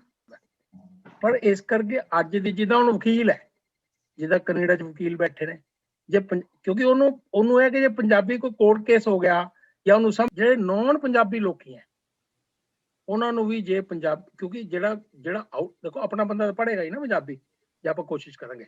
ਜਿਹੜੇ ਨੌਨ ਪੰਜਾਬੀ ਹੈ ਉਹਨਾਂ ਨੂੰ ਵੀ, ਚਾਹੇ ਉਹ ਚਾਈਨੀਜ਼ ਹੈ, ਉਹਨਾਂ ਨੂੰ ਪੰਜਾਬੀ ਲੈਂਗੁਏਜ ਬਾਰੇ ਕਿੰਨੀ ਅਟਰੈਕਸ਼ਨ ਆਪਾਂ ਕਰਾ ਸਕਦੇ ਆ, that will add to our strength। ਜਿਹੜੇ ਸਾਡੇ ਪੋਲੀਟੀਸ਼ੀਅਨ ਹੈ ਨਾ, ਉਹਨਾਂ ਨੂੰ ਪਤਾ ਵੀ ਪੰਜਾਬੀਆਂ ਦਾ ਕਾਫੀ ਨੰਬਰ ਆ, ਕਾਫੀ ਵੱਡਾ ਬੇਸ ਆ, ਇਸ ਕਰਕੇ ਉਹ ਕਾਫੀ ਪੰਜਾਬੀ ਲਰਨ ਕਰ ਰਹੇ ਆ। ਪੋਲੀਟੀਸ਼ੀਅਨ ਜਿਹੜੇ ਸਾਡੇ MLA MPs ਵਗੈਰਾ ਗੋਰੇ ਆ, ਔਰ ਸਾਧੂ ਹੋਣਾ ਦੀ ਕਲਾਸ ਵਿੱਚ ਜਿਆਦਾ ਪੜਾਉਂਦੇ ਸੀਗੇ, 2 ਕੁੜੀਆਂ ਚਾਈਨੀਜ਼ ਗਰਲਸ ਉਹ ਟਾਪ ਤੇ ਆਈਆਂ। ਸਾਧੂ ਮੇਰੀ ਤੁਸੀਂ ਉਹ ਦੱਸ ਸਕਦੇ। ਸੋ ਬਹੁਤ ਇੰਟਰਸਟ ਆ, ਕਿਉਂਕਿ ਲੋਕਾਂ ਦਾ ਬਹੁਤ ਇੰਟਰਸਟ ਇਧਰ ਪੰਜਾਬੀਆਂ ਨੂੰ ਹੋ ਰਿਹਾ, ਔਰ ਕੰਜ਼ਿਊਮਰ ਬੇਸ ਜਿਵੇਂ ਤੁਸੀਂ ਕਹਿੰਦੇ ਆ। ਹਾਂਜੀ, ਕੰਜ਼ਿਊਮਰ ਬੇਸ ਆ। ਮੇਰੇ ਖਿਆਲ ਤੁਸੀਂ ਕਰ ਦਿੱਤੀ ਗੱਲ, ਜਿਹੜੀ ਵਿਨੋਦ ਸਾਹਿਬ ਗੱਲ ਕਰ ਰਿਹਾ ਸੀ ਨਾ, ਉਹ ਤੁਹਾਡੀ ਗੱਲ ਸਹੀ ਆ। ਲਾਰਡ ਮਕਾਲੇ ਨੇ 1835 ਦੇ ਵਿੱਚ ਐਜੂਕੇਸ਼ਨ ਜਿਹੜੀ ਪਾਲਿਸੀ ਬਣਾਈ ਸੀਗੀ, ਉਹਨੇ ਕੁਝ ਮਤਲਬ ਉਹ ਗੁਲਾਮ ਪੈਦਾ ਕਰਨੇ ਸੀ ਜਿਹੜੇ ਉਹਨਾਂ ਦਾ ਮੁਲਕ, ਜਿਹੜੀ ਉਹਨਾਂ ਦੀ ਸਰਕਾਰ ਰਨ ਕਰ ਸਕਣ। ਉਸ ਪਾਲਿਸੀ ਕੋ ਬਾਲੀਆਂ ਤਬਦੀਲੀਆਂ ਨਹੀਂ ਕੀਤੀਆਂ ਗਈਆਂ ਹਜੇ ਵੀ। ਸਿਰਫ ਮਤਲਬ ਅਸੀਂ ਮਤਲਬ ਡਾਕਟਰ, ਇੰਜੀਨੀਅਰ ਜਾਂ ਜਿਹੜੇ ਬਾਬੂ ਹੀ ਬਣਾਉਣੇ ਆ, ਉੱਥੇ ਇਨਸਾਨ ਨਹੀਂ ਬਣਾਉਂਦੇ ਹੈ। ਸੋ ਉਹਦੇ ਲਈ ਮਤਲਬ ਸਾਨੂੰ ਪੰਜਾਬੀ ਦੀ ਲੋੜ ਨਹੀਂ। ਪੰਜਾਬੀ ਤਾਂ ਮਤਲਬ ਜੇ ਤੁਸੀਂ ਇਨਸਾਨ ਬਣਾਉਣਾ ਉਹਨਾਂ ਨੂੰ, ਤਾਂ ਫਿਰ ਇਹ ਪੰਜਾਬੀ, ਕਿਉਂਕਿ ਤੁਹਾਡੀ ਮਾਂ ਬੋਲੀ ਹੈਗੀ ਆ, ਉਹੋ ਹੀ ਉਹਨਾਂ ਨੂੰ ਹਜੇ ਤੱਕ ਵੀ ਅਸੀਂ ਗੁਲਾਮੀ ਦੀ ਅਵਸਥਾ ਦੇ ਵਿੱਚ ਆ। ਅੰਗਰੇਜ਼ੀ ਇਸੇ ਕਰਕੇ ਪੜ੍ਹਾਈ ਜਾ ਰਹੀ ਆ ਵੀ ਅੰਗਰੇਜ਼ੀ ਦੇ ਵਿੱਚ ਉਹ ਸਾਰੇ ਜਿਹੜੇ ਕੰਮ ਆ, ਮਤਲਬ ਸਾਰੇ ਲੋਕ ਜਿਹੜੇ ਭਾਸ਼ਾ ਵਿਗਿਆਨੀ ਆ, ਉਹ ਤੁਹਾਨੂੰ ਵਾਰ-ਵਾਰ ਇਹ ਗੱਲ ਦੱਸਦੇ ਆ ਵੀ ਹਰੇਕ ਜ਼ਬਾਨ ਦੇ ਵਿੱਚ ਹਰ ਕਿਸਮ ਦੀ ਪੋਟੈਂਸ਼ੀਅਲ ਹੁੰਦੀ ਆ। ਕੋਈ ਵੀ ਤੁਸੀਂ ਕੰਮ ਕਰਨਾ ਚਾਹੋ, ਕੋਈ ਵੀ ਜ਼ਬਾਨ ਹੈ ਜਿਹੜੀ, ਉਹ ਆਪਣੇ ਸਮੇਂ ਮੁਤਾਬਕ, ਆਪਣੇ ਸਭਿਆ ਮੁਤਾਬਕ ਉਹ ਵਿਕਾਸ ਉਹਦਾ ਹੁੰਦਾ ਆ। ਪੰਜਾਬੀ ਦੇ ਵਿੱਚ ਤਾਂ ਇਹੋ ਮਤਲਬ ਸਭ ਤੋਂ ਪੁਰਾਣੀ, ਐਡੀ ਪੁਰਾਣੀ ਹੈਗੀ, ਕਿਉਂਕਿ ਹੜੱਪਾ ਮੋਹਿੰਜੋ-ਦਾੜੋ ਜਿਹੜੀ ਸਾਡੀ ਸਭਿਅਤਾ ਸੀਗੀ ਉੱਥੋਂ ਆਈ ਆ ਪੰਜਾਬੀ। ਸਾਡੀ ਪੁਰਾਣੀ ਜ਼ਬਾਨ ਆ, ਔਰ ਇਹਦਾ ਅਮੀਰ ਵਿਰਸਾ ਆ, ਔਰ ਇਹਦੇ ਵਿੱਚ ਬੜੀ ਲਚਕ ਬੜੀ ਆ। ਤੁਸੀਂ ਬਹੁਤ ਸਾਰੇ ਨਵੇਂ ਸ਼ਬਦ ਜਿਹੜੇ ਆ ਉਹ ਮਤਲਬ ਇਹਦੇ ਵਿੱਚ ਘੜ ਸਕਦੇ ਆ। ਤੇ ਇਹਦੇ ਚ ਕੋਈ ਵੀ ਕੰਮ ਹੈ ਜਿਹੜਾ ਸਾਡੇ ਇੱਕ ਉੱਥੇ ਪ੍ਰੋਫੈਸਰ ਪਟਿਆਲੇ ਹੈਗੇ ਆ, ਡਾਕਟਰ ਜੋਗਾ ਸਿੰਘ ਵਿਰਕ, ਉਹਨਾਂ ਦੀਆਂ ਗੱਲਾਂ ਤੁਸੀਂ ਸੁਣੋ। ਉਹ ਮਤਲਬ ਇਹ ਕਹਿ ਰਿਹਾ ਵੀ ਕੋਈ ਚੀਜ਼ ਹੀ ਨਹੀਂ ਹੈ ਜਿਹੜੀ ਤੁਸੀਂ ਪੰਜਾਬੀ ਚ ਨਾ ਪੜ੍ਹਾ ਸਕੋ, ਕੋਈ ਸਾਇੰਸ, ਕੋਈ ਕਿਸੇ ਕਿਸਮ ਦੀ ਵੀ ਜਿਹੜੀ ਚੀਜ਼ ਆ। ਪਰ ਕਿਉਂਕਿ ਅਸੀਂ ਗੁਲਾਮ ਅਵਸਥਾ ਨਹੀਂ ਛੱਡੀ, ਜਿਹੜੇ ਸਾਡੇ ਪੋਲੀਟੀਸ਼ੀਅਨ ਆ ਉਹਨਾਂ ਨੂੰ ਮਤਲਬ ਜਿਸ ਕਿਸਮ ਦੇ ਲੋਕ ਚਾਹੀਦੇ ਉਦਾਂ ਦੇ ਉਹ ਪੈਦਾ ਕਰਦੇ ਆ ਵੀ ਇਹਨਾਂ ਨੂੰ ਕਿਸੇ ਗੱਲ ਦਾ ਨਾ ਪਤਾ ਲੱਗੇ, ਇਹ ਉੱਥੇ ਹੀ ਰਹਿਣ, ਅਨਪੜ੍ਹ ਰਹਿਣ ਇਹਨਾਂ ਗੱਲਾਂ ਦੇ ਵਿੱਚ। ਸੋ ਅਸਲੀ ਪ੍ਰੋਬਲਮ ਇਹ ਹੈਗੀ ਆ।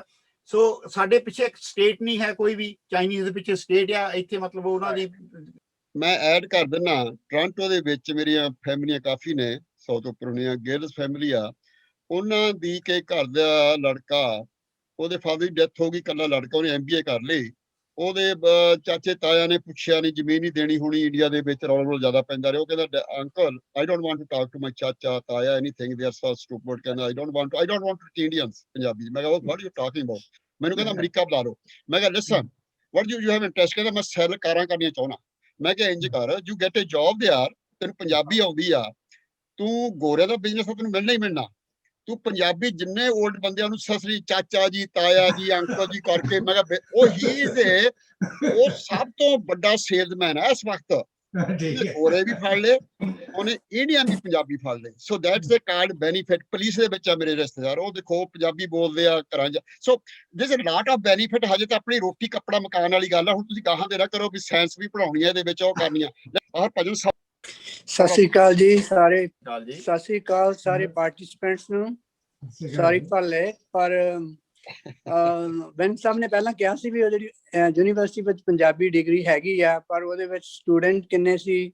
150 ਸਟੂਡੈਂਟ ਕਹਿੰਦੇ ਸੀ ਜਾਂ 150 ਕਹਿੰਦੇ ਸੀ? ਨਹੀਂ, ਮੈਂ ਫੈਕਲਟੀ ਦੀ ਗੱਲ ਕਰਦਾ ਸੀ, ਪੜਾਉਣ ਵਾਲੇ। ਫੈਕਲਟੀ ਪੜ੍ਹਾਉਣ ਵਾਲੇ ਜਿਹੜੇ? ਹਾਂ, ਤੇ ਮਤਲਬ ਇੱਕ ਉਸੇ ਡਿਪਾਰਟਮੈਂਟ ਦੇ ਵਿੱਚ ਚਾਈਨੀਜ਼ ਪੜਾਉਣ ਵਾਲੇ 22 ਬੰਦੇ ਤੇ ਸਾਡਾ ਪੰਜਾਬੀ ਪੜਾਉਣ ਵਾਲਾ 1.5 ਬੰਦਾ। ਯਾਨੀ ਇੱਕ ਦੇ ਅੱਧੇ ਵੀ ਲੋੜ ਪੈਂਦੀ ਸੀ, ਨਹੀਂ ਤਾਂ ਇੱਕੋ ਹੀ। ਉਹ ਪੜ੍ਹਾਉਣ ਵਾਲੇ ਮਿਲਦੇ ਨਹੀਂ ਜਾਂ? ਨਹੀਂ, ਪੜਾਈ ਨਹੀਂ ਜਾਂਦੀ, ਕੋਈ ਇੰਟਰਸਟ ਹੀ ਨਹੀਂ ਕਿਸੇ ਦਾ ਪੰਜਾਬੀ ਦੇ ਵਿੱਚ। ਹਾਂਜੀ ਹਾਂਜੀ, ਕਿਉਂਕਿ ਸਾਡੇ ਤੁਹਾਡੀ ਗੱਲ ਵਿੱਚ ਮੈਂ ਮਾੜੀ ਜਿਹੀ ਹੋਰ ਗੱਲ ਐਡ ਕਰ ਦਵਾਂ ਵੀ ਸਾਡੇ UBC ਤੇ ਕੈਂਪਸ ਹੈ ਜਿੱਥੇ ਮੈਂ ਪੜਾਉਂਦਾ ਰਿਹਾ, ਕਾਫੀ ਬੜੀ ਯੂਨੀਵਰਸਿਟੀ, ਤੀਜੇ ਨੰਬਰ ਦੀ ਯੂਨੀਵਰਸਿਟੀ ਆ ਸਾਡੇ ਕੈਨੇਡਾ ਦੇ ਵਿੱਚ। ਉਹ ਇੱਥੇ ਸਾਡੇ ਭਾਈਚਾਰਾ ਵਿੱਚ ਮਤਲਬ ਚਾਈਨੀਜ਼ ਵੀ ਬਹੁਤ ਵੱਡਾ ਭਾਈਚਾਰਾ ਤੇ ਪੰਜਾਬੀ ਵੀ ਹੈ ਨਾ ਇੱਥੇ BC ਦੇ ਵਿੱਚ। ਤੁਸੀਂ ਉਸ ਕੈਂਪਸ ਦੇ ਉੱਤੇ ਗੇੜਾ ਕੱਢੋ, ਤੁਹਾਨੂੰ ਦਰਜਨਾਂ ਇਦਾਂ ਦੀਆਂ ਚੀਜ਼ਾਂ ਦੱਸਣਗੀਆਂ ਬਈ ਚਾਈਨੀਜ਼ ਪੀਪਲ ਲਿਵ ਹੇਅਰ। ਬਿਲਡਿੰਗਾਂ ਦੇ ਨਾਂ, ਫਲਾਨੀ ਚੀਜ਼, ਉਹ ਚੀਜ਼, ਇੱਕ ਵੀ ਚੀਜ਼ ਏਦਾਂ ਦੀ ਨਹੀਂ ਸਾਨੂੰ ਦਿਸੂਗੀ ਵੀ ਇਹ ਦੱਸੇ ਵੀ ਪੰਜਾਬੀ ਲਿਵ ਹੇਅਰ, ਹੈ ਨਾ। ਇਹ ਫਰਕ ਹੈ। ਸਾਡਾ ਕਨੈਕਸ਼ਨ ਨਹੀਂ ਹੈ, ਐਜੂਕੇਸ਼ਨ ਨਾਲ ਕਨੈਕਸ਼ਨ ਨਹੀਂ ਹੈ, ਸਾਹਿਤ ਨਾਲ ਕਨੈਕਸ਼ਨ ਨਹੀਂ, ਕਿਤਾਬਾਂ ਨਾਲ ਕਨੈਕਸ਼ਨ ਨਹੀਂ। ਸੀ ਇਹਦਾ ਇਹ ਸਾਡਾ ਪਿੱਛੇ ਜਾਂਦੀ ਹੈ ਆਪਣੇ ਹੈਰੀਟੇਜ ਤੋਂ, ਜਿੱਦਾਂ ਪੰਜਾਬ ਤੋਂ। ਉੱਥੇ ਕੀ ਹੋ ਗਿਆ ਇਸ ਵੇਲੇ, ਜਿਹੜਾ ਫੈਸ਼ਨ ਬਣ ਗਿਆ ਪਿਛਲੇ ਕਾਫੀ ਸਾਲਾਂ ਤੋਂ, ਜਿਹੜਾ ਬੰਦਾ ਪੰਜਾਬੀ ਬੋਲਦਾ ਉਹਨੂੰ ਦੇਸੀ ਕਹਿ ਕੇ ਜਲੀਲ ਕਰਦੇ ਸਕੂਲਾਂ 'ਚ ਵੀ। ਈਵਨ ਗਵਰਨਮੈਂਟ ਸਕੂਲ ਜਿਹੜੇ ਆ ਉਹ ਪੰਜਾਬੀ ਨੂੰ ਡਿਸਕਰੇਜ ਕਰ ਰਹੇ ਆ। ਸੋ ਇੱਕ ਪੰਜਾਬੀ ਬੋਲਣੀ ਉੱਥੇ ਇਨਫੀਰੀਅਰਿਟੀ ਦਾ ਕੰਪਲੈਕਸ ਹੋ ਗਿਆ। ਜਦ ਉਹਦੇ ਵਿੱਚ ਗਵਰਨਮੈਂਟ ਦਾ ਬਹੁਤ ਵੱਡਾ ਹੱਥ ਆ, ਕਿ ਗਵਰਨਮੈਂਟ ਸਕੂਲਾਂ ਦੇ ਵਿੱਚ ਵੀ ਅੰਗਰੇਜ਼ੀ ਲੈ ਜਾਂਦੀ ਪਹਿਲਾਂ ਤੇ ਪੰਜਾਬੀ ਪਿੱਛੇ ਚਲੀ ਗਈ। ਪੰਜਾਬੀ ਜੇ ਸਟੂਡੈਂਟ ਫੇਲ ਵੀ ਹੋ ਜਾਵੇ ਤਦ ਵੀ ਪਾਸ ਕਰ ਦਿੰਦੇ ਹੁੰਦੇ ਆ, ਜੇ ਅੰਗਰੇਜ਼ੀ ਉੱਥੇ ਜ਼ਰੂਰੀ ਕਰ ਦਿੱਤੀ ਉਹਨਾਂ ਨੇ। ਸੋ ਉਹਦਾ ਜਿਹੜਾ ਇਫੈਕਟ ਆ ਉਹ ਇੱਥੇ ਦੀ ਆਪਣੇ ਬਾਹਰ ਬੈਠਿਆਂ ਤੇ ਵੀ ਪਹੁੰਚਦਾ। ਉਹ ਆਪਾਂ ਤੇ ਇੱਥੇ ਪੰਜਾਬੀ ਤਦ ਪੜ੍ਹਦੇ ਆ ਤਾਂ ਕਿ ਆਪਣੇ ਕਾਫੀ ਜਿਹੜੇ ਉੱਥੋਂ ਹੁਣ ਇਮੀਗ੍ਰੈਂਟਸ ਆ ਰਹੇ ਆ ਪੰਜਾਬ ਤੋਂ, ਉਹਨਾਂ ਨੂੰ ਬਾਹਲੀ ਇੰਗਲਿਸ਼ ਦੀ ਨੌਲੇਜ ਨਹੀਂ। ਕੁਛ % ਬੰਦੇ ਹੈਗੇ ਆ ਜਿਨ੍ਹਾਂ ਨੂੰ ਇੰਗਲਿਸ਼ ਵੀ ਆਉਂਦੀ ਆ ਤੇ ਪੰਜਾਬੀ ਵੀ ਆਉਂਦੀ ਆ, ਪਰ ਜਿਹੜਾ ਮੇਨ ਮੋਸਟ ਕਲਾਇੰਟ ਬੈਠਾ ਉਹਦੇ ਪੰਜਾਬੀ 'ਚ ਬੈਠਾ ਤੇ ਉਹਨਾਂ ਨੂੰ ਇੰਗਲਿਸ਼ ਘੱਟ ਆਉਂਦੀ ਆ।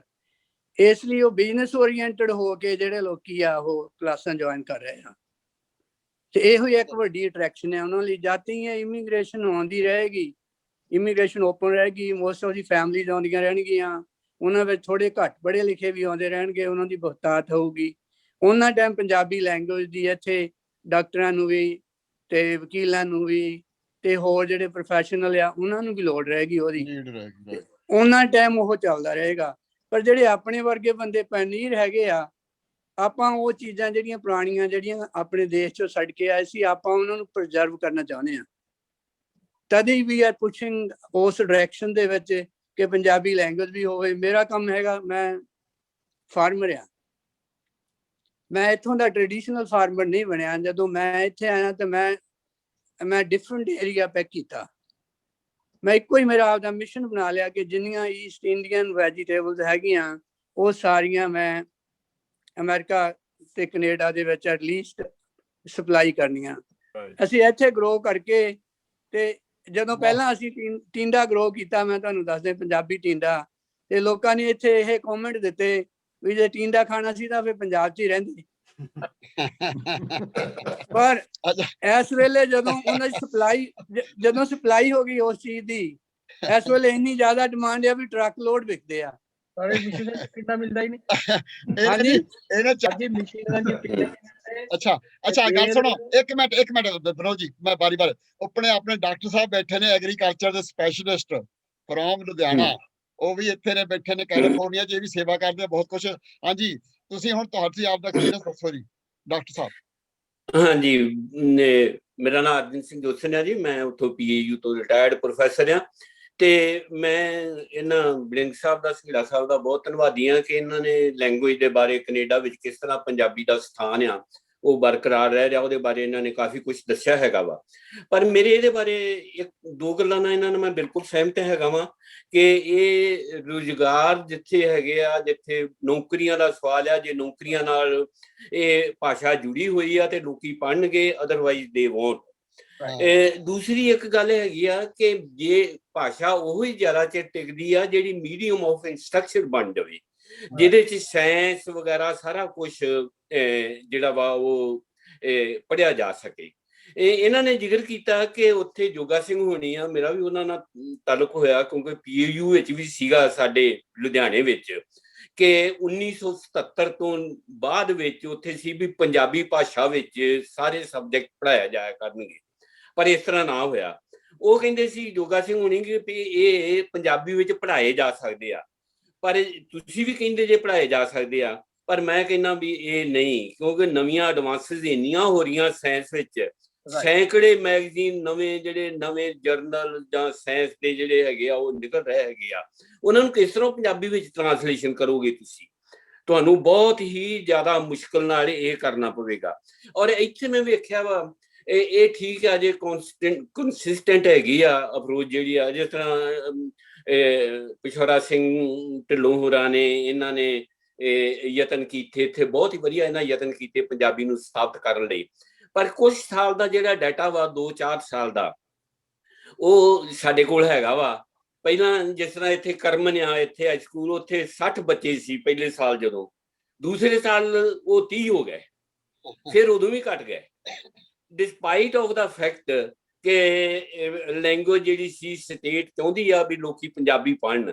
ਇਸ ਤਰ੍ਹਾਂ ਦਾ ਡਾਟਾ ਕੀ ਤੁਹਾਡੇ ਕੋਲ ਕੈਨੇਡਾ ਵਿੱਚ ਹੈਗਾ ਕਿ ਜਿੱਥੇ, ਔਰ ਮੈਂ ਇਹਦਾ ਸਟੈਟਿਸਟੀਕਲ ਐਨਾਲਿਸਿਸ ਕੀਤਾ, ਔਰ ਮੈਂ ਇਸ ਤੇ ਪਹੁੰਚਿਆ ਕਿ ਜਿਹੜੀ ਪੰਜਾਬੀ ਦੀ ਲੈਂਗੁਏਜ ਆ, ਇਹ ਭਾਵੇਂ ਜਿੰਨੇ ਮਰਜ਼ੀ ਸਟੇਟ ਨੂੰ ਵੀ ਇਹਦੇ ਚ ਆ ਜਾਏ, ਇਹ ਰੁਜ਼ਗਾਰ ਨਾਲ ਤੇ ਮੀਡੀਅਮ ਇੰਸਟਰਕਸ਼ਨ ਨਾਲ ਜੁੜੀ ਹੋਈ ਆ, ਔਰ ਇਹ ਆਉਣ ਵਾਲੀ ਜਨਰੇਸ਼ਨ ਵਿੱਚ ਸਿਰਫ 5ਵਾਂ ਹਿੱਸਾ 20% ਲੋਕ ਰਹਿ ਜਾਣਗੇ ਜਿਹੜੇ ਸ਼ਾਇਦ ਰਹਿ ਜਾਣ, ਉਹ ਜਿਹੜੇ ਪੰਜਾਬੀ ਜਿਹੜੀ ਆ ਉਹ ਪੜ੍ਹਨਗੇ ਜਾਂ ਕਰਨਗੇ।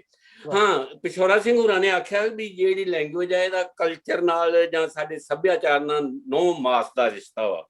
ਪਰ ਮੈਂ ਪਾਕਿਸਤਾਨ 'ਚ ਜਾ ਕੇ ਵੇਖਿਆ, ਉੱਥੇ ਮੈਂ ਐਗਰੀਕਲਚਰ ਯੂਨੀਵਰਸਿਟੀਆਂ 'ਚ ਮੈਂ ਘੁੰਮਿਆ, ਸਾਰੇ ਪਿੰਡਾਂ ਵਿੱਚ ਘੁੰਮਿਆ, ਉਹਨਾਂ ਦੇ ਜਿਹੜੇ ਰਸਮੋ ਰਿਵਾਜ ਆ, ਜਿਹੜਾ ਉਹਨਾਂ ਦਾ ਕਲਚਰ ਆ ਜਾਂ ਉਹਨਾਂ ਦਾ ਸੱਭਿਆਚਾਰ ਆ ਜਾਂ ਜਿਸ ਤਰ੍ਹਾਂ ਵੀ ਆ, ਉਹਨਾਂ ਦੀ ਪੰਜਾਬੀ ਲੈਂਗੁਏਜ ਦਾ ਉੱਥੇ ਕਿਤੇ ਥਾਂ ਟਿਕਾਣਾ ਵੀ ਨਹੀਂਗਾ। ਪ੍ਰਾਇਮਰੀ ਸਕੂਲ ਤੋਂ ਹੀ ਉਹ ਉਰਦੂ ਪੜ੍ਹਾਉਂਦੇ ਆ, ਨਾ ਹੀ ਉਹਨਾਂ ਨੂੰ ਕੋਈ ਉਤਸ਼ਾਹ ਹੈਗਾ, ਪਰ ਉਹਨਾਂ ਦੇ ਰਸਮ ਰਿਵਾਜ ਸਾਡੇ ਵਰਗੇ ਹੀ ਆ। ਸੋ ਇਹਦੇ ਤੇ ਵੀ ਡਿਸਕਸ਼ਨ ਕਰਨ ਦੀ ਲੋੜ ਆ ਕਿ ਕਿਆ ਕਲਚਰ ਜਿਹੜਾ ਵਾ ਉਹ ਤਾਂ ਹੀ ਟਿਕ ਸਕਦਾ। ਮੇਰੇ ਖਿਆਲ 'ਚ ਜਿੱਥੇ ਮਲਟੀ ਨੈਸ਼ਨਲ ਕਮਿਊਨਿਟੀਜ਼ ਰਹਿੰਦੀਆਂ, ਹੁਣ ਜਿਸ ਤਰ੍ਹਾਂ ਹੁਣ ਅਮਰੀਕਾ 'ਚੋਂ 70 ਤੋਂ ਵੱਧ ਹੈਗੀਆਂ ਵਾ ਕਮਿਊਨਿਟੀਜ਼ ਰਹਿੰਦੀਆਂ, ਤਾਂ ਉਹਨਾਂ ਨੈਸ਼ਨੈਲਿਟੀਜ਼ ਰਹਿੰਦੀਆਂ 70 ਤੋਂ ਵੱਧ, ਤਾਂ ਉਹਨਾਂ ਦੇ ਵਿੱਚ ਜਿਹੜੀਆਂ ਮਾੜੀਆਂ ਕਲਚਰਲ ਵੈਲਿਊ ਹੁੰਦੀਆਂ ਉਹ ਆਪਣੇ ਆਪ ਹੀ ਖਤਮ ਹੋ ਜਾਂਦੀਆਂ ਵਾ, ਜਿਨ੍ਹਾਂ 'ਚ ਕੋਈ ਤੰਤ ਹੁੰਦਾ ਵਾ ਉਹ ਸਾਹਮਣੇ ਆਉਂਦੀਆਂ ਵਾ। ਸੋ ਇਹ ਗੱਲ ਮੇਰਾ ਇਹ ਕੁਐਸਚਨ ਵੀ ਆ ਤੁਹਾਨੂੰ ਕਿ ਕੀ ਕਲਚਰ ਤਾਂ ਹੀ ਸਥਾਪਿਤ ਰਹਿ ਸਕਦਾ ਵਾ ਜੇ ਲੈਂਗੁਏਜ ਹੋਵੇ? ਜੇ ਇਸ ਤਰ੍ਹਾਂ ਵਾ ਤੇ ਫਿਰ ਪੰਜਾਬ 'ਚ ਕਿਉਂ ਆ ਉਸੇ ਤਰ੍ਹਾਂ ਹੀ ਸਥਾਪਿਤ ਆ, ਉਹਨਾਂ ਦੇ ਰਸਮ ਰਿਵਾਜ ਉਸੇ ਤਰ੍ਹਾਂ ਵਾ, ਉਹ ਕੋਈ ਵੀ ਪੰਜਾਬੀ ਨਹੀਂ ਪੜ੍ਹਦਾ ਹੈਗਾ। ਸੋ ਇਹ ਇੱਕ ਸਵਾਲ ਹੈਗਾ ਵਾ। ਬਾਕੀ ਜਿਹੜੀ ਬਾਕੀ ਲਾਸਟ ਵਰਡ ਮੈਂ ਇਹ ਕਹਿੰਦਾ ਵਾਂ ਕਿ ਲੈਂਗੁਏਜ ਤਾਂ ਹੀ ਸਥਾਪਿਤ ਹੋ ਸਕਦੀ ਆ ਜੇ ਨਵੇਂ ਸਬਜੈਕਟ ਮੀਡੀਅਮ ਆਫ ਇੰਸਟਰਕਸ਼ਨ ਜਿਹੜੀ ਸਾਇੰਸ ਆ ਪਰਟੀਕੁਲਰਲੀ, ਕਿਉਂਕਿ ਸਾਇੰਟੀਫਿਕ ਇਨਵੈਂਸ਼ਨ ਬਹੁਤ ਹੈ, ਜਿੰਨਾ ਚਿਰ ਤੱਕ ਉਹਦਾ ਮੀਡੀਅਮ ਆਫ ਇੰਸਟਰਕਸ਼ਨ ਬਣਦੀ ਇਹਦੇ ਸਮਰੱਥਾ ਹੈ ਨਹੀਂਗੀ, ਭਾਵੇਂ ਉਹ ਪੰਜਾਬੀ ਹੋਵੇ, ਹਿੰਦੀ ਹੋਵੇ, ਚਾਈਨੀਜ਼ ਹੋਵੇ, ਕੋਈ ਵੀ, ਉਹ ਲੈਂਗੁਏਜ ਜ਼ਿਆਦਾ ਚਿਰ ਨਹੀਂ ਟਿਕੂਗੀ। ਹਾਂਜੀ। Let me help Dr. Binning in answering this riddle Dr. ਸਾਹਿਬ ਨੇ ਜਿਹੜੀ ਜੋਸਨ ਸਾਹਿਬ ਨੇ ਪੇਸ਼ ਕੀਤੀ ਹੈ। It's very interesting.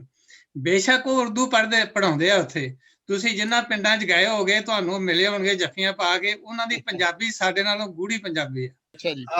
ਮੈਂ ਇਸ ਸੰਬੰਧ ਵਿੱਚ ਇਹ ਕਹਿਣਾ ਚਾਹੂੰਗਾ ਕਿ ਤੁਹਾਡੀਆਂ ਗੱਲਾਂ ਜਿਹੜੀਆਂ ਉਹ ਪ੍ਰੈਕਟੀਕਲ ਪੱਧਰ ਉੱਤੇ ਬਿਲਕੁਲ ਸਹੀ ਆ, ਜਿੱਦਾਂ ਇਸ ਵੇਲੇ ਸਿਚੁਏਸ਼ਨ ਹੈਗੀ ਆ। ਪਰ ਇਹ ਜਿਵੇਂ ਪਹਿਲਾਂ ਕਿਹਾ ਵੀ ਉਹ 1835 ਜਿਹੜੀ ਉਹਨੇ ਗੁਲਾਮ ਬਣਾਉਣ ਦੀ ਪਾਲਿਸੀ ਬਣਾਈ ਸੀ, ਉਹ ਸਾਡੀ ਬਦਲੀ ਨਹੀਂ, ਅਸੀਂ ਗੁਲਾਮ ਹੀ ਹਜੇ ਹੈਗੇ ਆ, ਬੁਰਾ ਨਾ ਮਨਾਓ ਇਸ ਗੱਲ ਦਾ। ਯੂਰਪ ਦੇ ਵਿੱਚ ਛੋਟੀ ਛੋਟੀਆਂ ਲੈਂਗੁਏਜਸ ਆ, ਛੋਟੀਆਂ, ਉਹ ਨਹੀਂ ਆਪਣੇ ਅੰਗ ਸੋਚਦੇ, ਉਹ ਕਰ ਰਹੇ ਆ ਇਹ ਕੰਮ। ਚਾਈਨੀਜ਼ ਕਦੀ ਇਹ ਗੱਲ ਨਹੀਂ ਕਹਿਣਗੇ ਵੀ ਅਸੀਂ ਕੋਈ ਚੀਜ਼ ਜਿਹੜੀ ਆ ਉਹ ਮਤਲਬ ਸਾਨੂੰ ਆਪਣੀ ਲੈਂਗੁਏਜ ਛੱਡ ਦੇਣੀ ਚਾਹੀਦੀ ਆ ਤਾਂ ਕਿ ਕਿਉਂ ਅਸੀਂ ਸਾਇੰਸ ਨਹੀਂ ਪੜ੍ਹਾ ਸਕਦੇ। ਜੈਪਨੀਜ਼ ਨਹੀਂ ਕਹਿਣਗੇ, ਕੋਰੀਅਨ ਨਹੀਂ ਕਹਿਣਗੇ, ਭਾਵੇਂ ਅੰਗਰੇਜ਼ੀ ਵੀ ਪੜ੍ਹਦੇ ਆ ਉਹ, ਪਰ ਇਹ ਸਾਡੀ ਕਿਉਂਕਿ ਅਸੀਂ ਪਹਿਲਾਂ ਹੀ ਹਾਰ ਮੰਨ ਚੁੱਕੇ ਹਾਂ। ਅਸੀਂ ਮੰਨ ਚੁੱਕੇ ਹਾਂ ਵੀ ਸਾਡੀ ਜ਼ੁਬਾਨ ਜਿਹੜੀ ਆ ਉਹ ਮਾਡਰਨ ਜ਼ਮਾਨੇ ਦੇ ਬਰਾਬਰ ਦੀ ਨਹੀਂ ਹੈ, ਇਹ ਮੰਨ ਚੁੱਕੇ ਹਾਂ। ਫਿਰ ਮਤਲਬ ਤੁਹਾਡੀਆਂ ਸਾਰੀਆਂ ਗੱਲਾਂ ਸਹੀ ਆ ਵੀ ਹਾਂ ਬਿਲਕੁਲ ਅਸੀਂ ਨਹੀਂ ਇਹ ਪੜ੍ਹਾ ਸਕਦੇ, ਅਸੀਂ ਨਹੀਂ ਇਹ ਕਰ ਸਕਦੇ। ਜੇ ਤੁਸੀਂ ਡਾਕਟਰ ਜੋਗਾ ਸਿੰਘ ਨੂੰ ਵਿਰਕ ਨੂੰ ਜਾਣਦੇ ਆ ਤਾਂ ਫਿਰ ਮਤਲਬ ਮੈਂ ਉਹਨਾਂ ਦੀਆਂ ਗੱਲਾਂ ਦੇ ਨਾਲ ਬਹੁਤੀਆਂ ਨਾਲ ਸਹਿਮਤ ਹਾਂ ਕਿ ਇਹ ਹੋ ਸਕਦਾ। ਸਾਡੇ ਇੱਥੇ ਆਪਣੇ ਤੁਹਾਡੇ ਯੂਨੀਵਰਸਿਟੀ ਤੋਂ ਆਏ ਡਾਕਟਰ ਸਾਧੂ ਸਿੰਘ ਹੈਗੇ ਆ, ਸਰੀ ਰਹਿੰਦੇ, PAU ਤੋਂ ਆਇਓ, ਉਹ ਮੇਰੇ ਕਲੀਗ ਸੀਗੇ। ਹਾਂ, ਉਹਨਾਂ ਨੇ ਕਿਤਾਬ ਲਿਖੀ ਪੰਜਾਬੀ ਬੋਲੀ ਦਾ ਵਿਰਸਾ, ਬਹੁਤ ਸੋਹਣੀ ਕਿਤਾਬ। ਔਰ ਉਹਨਾਂ ਦੀ ਵੀ ਇਹ ਆਰਗੂਮੈਂਟ ਆ ਵੀ ਤੁਸੀਂ ਕੋਈ ਵੀ ਚੀਜ਼ ਆ ਜਿਹੜੀ ਉਹ ਮਤਲਬ ਕਿਸੇ ਵੀ ਜ਼ੁਬਾਨ 'ਚ ਪੜ੍ਹਾ ਸਕਦੇ ਆ। ਸੋ ਇਹ ਜੇ ਤਾਂ ਤੁਸੀਂ ਜਿਹੜੀ ਤੁਸੀਂ ਗੱਲ ਕਰ ਰਹੇ ਆ ਇਦਾਂ ਹੁਣ ਹੋ ਰਿਹਾ ਆ, ਇਦਾਂ ਚੱਲ ਰਿਹਾ ਆ ਔਰ ਇਸੇ ਡਾਇਰੈਕਸ਼ਨ 'ਚ ਗੱਲ ਵੱਧ ਰਹੀ ਆ। ਪਰ ਜੇ ਤੁਸੀਂ ਉਹਨੂੰ ਬਦਲਣਾ ਚਾਹੁੰਦੇ ਆ ਤਾਂ ਉਸ ਕਿਸਮ ਦੀਆਂ ਉਦਾਹਰਨਾਂ ਵੀ ਹੈਗੀਆਂ ਆ ਜਿੱਥੇ ਲੋਕਾਂ ਨੇ ਜਿਹੜੀ ਇਸਰਾਈਲ ਵਾਲੇ ਆ ਉਹਨਾਂ ਦੀ ਜਿਹੜੀ ਯਹੂਦੀ ਜਿਹੜੀ ਆਪਾਂ ਕੀ ਉਹਨੂੰ ਯਹੂਦੀ ਕਹਿੰਦੇ, ਕਿਹੜੀ ਲੈਂਗੁਏਜ ਉਹਨਾਂ ਦਾ ਮੈਨੂੰ ਹੁਣ ਨਾਂ ਨਹੀਂ ਮਨ ਚ ਆ ਰਿਹਾ, ਉਹ ਖਤਮ ਹੋਈ ਸੀ 1948 ਤੋਂ ਬਾਅਦ। ਜਦੋਂ ਇਸਰਾਈਲ ਬਣਿਆ ਉੱਥੇ ਮਾਵਾਂ ਨੇ ਆਪਣੇ ਬੱਚਿਆਂ ਤੋਂ ਉਹ ਜ਼ਬਾਨ ਸਿੱਖ ਕੇ ਗਾਹਾਂ ਉਹ ਜ਼ਬਾਨ ਜਿਹੜੀ ਉਹ ਦੁਬਾਰਾ ਉਹਨੂੰ ਕਾਇਮ ਕੀਤੀ ਹੈਗੀ ਆ। ਸੋ ਜਿਹੜੀਆਂ ਤੁਸੀਂ ਗੱਲਾਂ ਕਰ ਰਹੇ ਆ ਉਹ ਪ੍ਰੈਕਟੀਕਲੀ ਠੀਕ ਹੈਗੀਆਂ, ਪਰ ਉਹ ਹਾਰੇ ਲੋਕਾਂ ਦੀਆਂ ਗੱਲਾਂ ਆ। ਇਫ ਯੂ ਡੋਂਟ ਮਾਈਂਡ ਮੇਰਾ ਇਹ ਵਿਊ ਹੈ। ਓਕੇ ਜੀ, ਅਮਰੀਕ ਸਿੱਧੂ ਜੀ। ਇੱਕ ਛੋਟਾ ਜਿਹਾ ਅਕਾਊਂਟ ਮੈਂ ਤੁਹਾਨੂੰ ਸੁਣਾਉਣਾ ਹਿਸਟਰੀ ਇਹਦੇ ਬਾਰੇ। 80s ਦੇ ਵਿੱਚ ਮਿਸਿਸ ਥੈਚਰ ਸੀ ਇੰਗਲੈਂਡ ਦੇ ਵਿੱਚ ਪ੍ਰਾਈਮ ਮਿਨਿਸਟਰ, ਮੈਂ ਉੱਥੇ ਹੀ ਸੀਗਾ ਉਦੋਂ। ਉੱਥੇ ਵੋਲਵਰਹੈਂਪਟਨ ਇੱਕ ਕਾਫੀ ਵੱਡਾ ਟਾਊਨ ਹੈ ਮਿਡਲੈਂਡ ਦੇ ਏਰੀਆ ਵਿੱਚ, ਜਿੱਦਾਂ ਤੁਹਾਡਾ ਸਰੀ ਹੈ ਨਾ, ਇਹੋ ਜਿਹਾ ਹੈ। ਤੇ ਉੱਥੇ ਇੱਕ ਸਕੂਲ ਦੇ ਪ੍ਰਿੰਸੀਪਲ ਨੇ ਇੱਕ ਪਹਿਲੇ ਸਾਲ ਐਕਸਪੈਰੀਮੈਂਟ ਕਰਨਾ ਚਾਹਿਆ। ਉਹ ਕਹਿੰਦਾ ਕਿ ਮੈਂ ਆਪਣੇ ਸਕੂਲ ਦੇ ਵਿੱਚ ਬੱਚਿਆਂ ਨੂੰ ਪੰਜਾਬੀ ਪੜ੍ਹਾਉਣੀ ਚਾਹੁੰਦਾ। ਕਾਫੀ ਪੰਜਾਬੀ ਬੱਚੇ ਉੱਥੇ ਉਸ ਸਕੂਲ ਦੇ ਵਿੱਚ ਸੀਗੇ ਤੇ ਜਿਹੜੇ ਬੱਚੇ ਪੜ੍ਹਨਾ ਚਾਹੁੰਦੇ ਆ ਉਹ ਆਪਣੇ ਪੜ੍ਹ ਸਕਦੇ ਆ। ਜਿਹੜੇ ਉੱਥੋਂ ਦੇ ਸਕੂਲ ਬੋਰਡ ਦੀ ਤਾਂ ਜਦੋਂ ਪੇਰੈਂਟਸ ਟੀਚਰ ਦੀ ਮੀਟਿੰਗ ਹੋਈ ਉਦੋਂ ਉਹਨਾਂ ਨੇ ਗੋਰਿਆਂ ਨੇ ਬੜਾ ਅਪੋਜ਼ ਕੀਤਾ ਇਸ ਨੂੰ। ਔਰ ਉਹ ਪ੍ਰਿੰਸੀਪਲ ਕਹਿੰਦਾ ਵੀ ਜਿਹੜਾ ਪੜ੍ਹਨਾ ਚਾਹੁੰਦਾ ਉਹ ਪੜ੍ਹ ਲਵੇ। ਉਹਨੇ ਸ਼ੁਰੂ ਕਰ ਦਿੱਤੀ ਪੰਜਾਬੀ ਪੜ੍ਹਾਉਣੀ। 1 ਸਾਲ ਪੜ੍ਹਾਈ, ਬੜਾ ਸਕਸੈਸ ਹੋਇਆ, ਉਹ ਬਹੁਤ ਕਾਮਯਾਬ ਹੋਇਆ। ਦੂਸਰੇ ਸਾਲ ਉਹਨੇ ਫੇਕਿਆ ਵੀ let's try again for the next year. ਉਹ ਅੱਗੇ ਨਾਲੋਂ ਵੀ ਵੱਧ ਸਕਸੈਸ ਹੋਇਆ ਕਿਉਂਕਿ ਪੰਜਾਬੀ ਪਾਪੂਲੇਸ਼ਨ ਬਹੁਤ ਸੀ। ਗੋਰਿਆਂ ਨੇ ਅਪੋਜ਼ ਕੀਤਾ। ਤੀਸਰੇ ਸਾਲ ਫਿਰ ਉਹਨੂੰ ਸ਼ੁਰੂ ਕੀਤਾ। ਤੀਸਰੇ ਸਾਲ ਜਦੋਂ ਉਹਨੇ ਫਿਰ ਇਹ ਪ੍ਰੋਪੋਜੀਸ਼ਨ ਰੱਖੀ ਵੀ ਮੈਂ ਪੰਜਾਬੀ ਹੁਣ ਇੱਥੇ ਪੜ੍ਹਾਉਣੀ ਚਾਹੁੰਦਾ। ਗੋਰੇ ਉੱਥੇ ਆ ਕੇ ਅਪੋਜੀਸ਼ਨ ਕਰਨ ਲੱਗੇ। ਉਹਨੇ ਬੜਾ ਵਧੀਆ ਜਵਾਬ ਦਿੱਤਾ ਉਹਨਾਂ ਨੂੰ। ਕਹਿੰਦਾ ਜੇ ਤੁਸੀਂ ਚਾਹੁੰਦੇ ਕਿ ਤੁਹਾਡੇ ਬੱਚੇ ਪੜ੍ਹ ਕੇ ਵੋਲਵਰਹੈਂਪਟਨ ਦੇ ਇਲਾਕੇ 'ਚ ਜੌਬ ਲੈਣੀ ਚਾਹੁੰਦੇ ਆ ਤਾਂ ਉਹਨਾਂ ਨੂੰ ਪੰਜਾਬੀ ਪੜ੍ਹਨੀ ਪੈਣੀ, ਨਹੀਂ ਤਾਂ ਉਹਨਾਂ ਨੂੰ ਇੱਥੋਂ ਛੱਡ ਕੇ ਜਾਣਾ ਪੈਣਾ।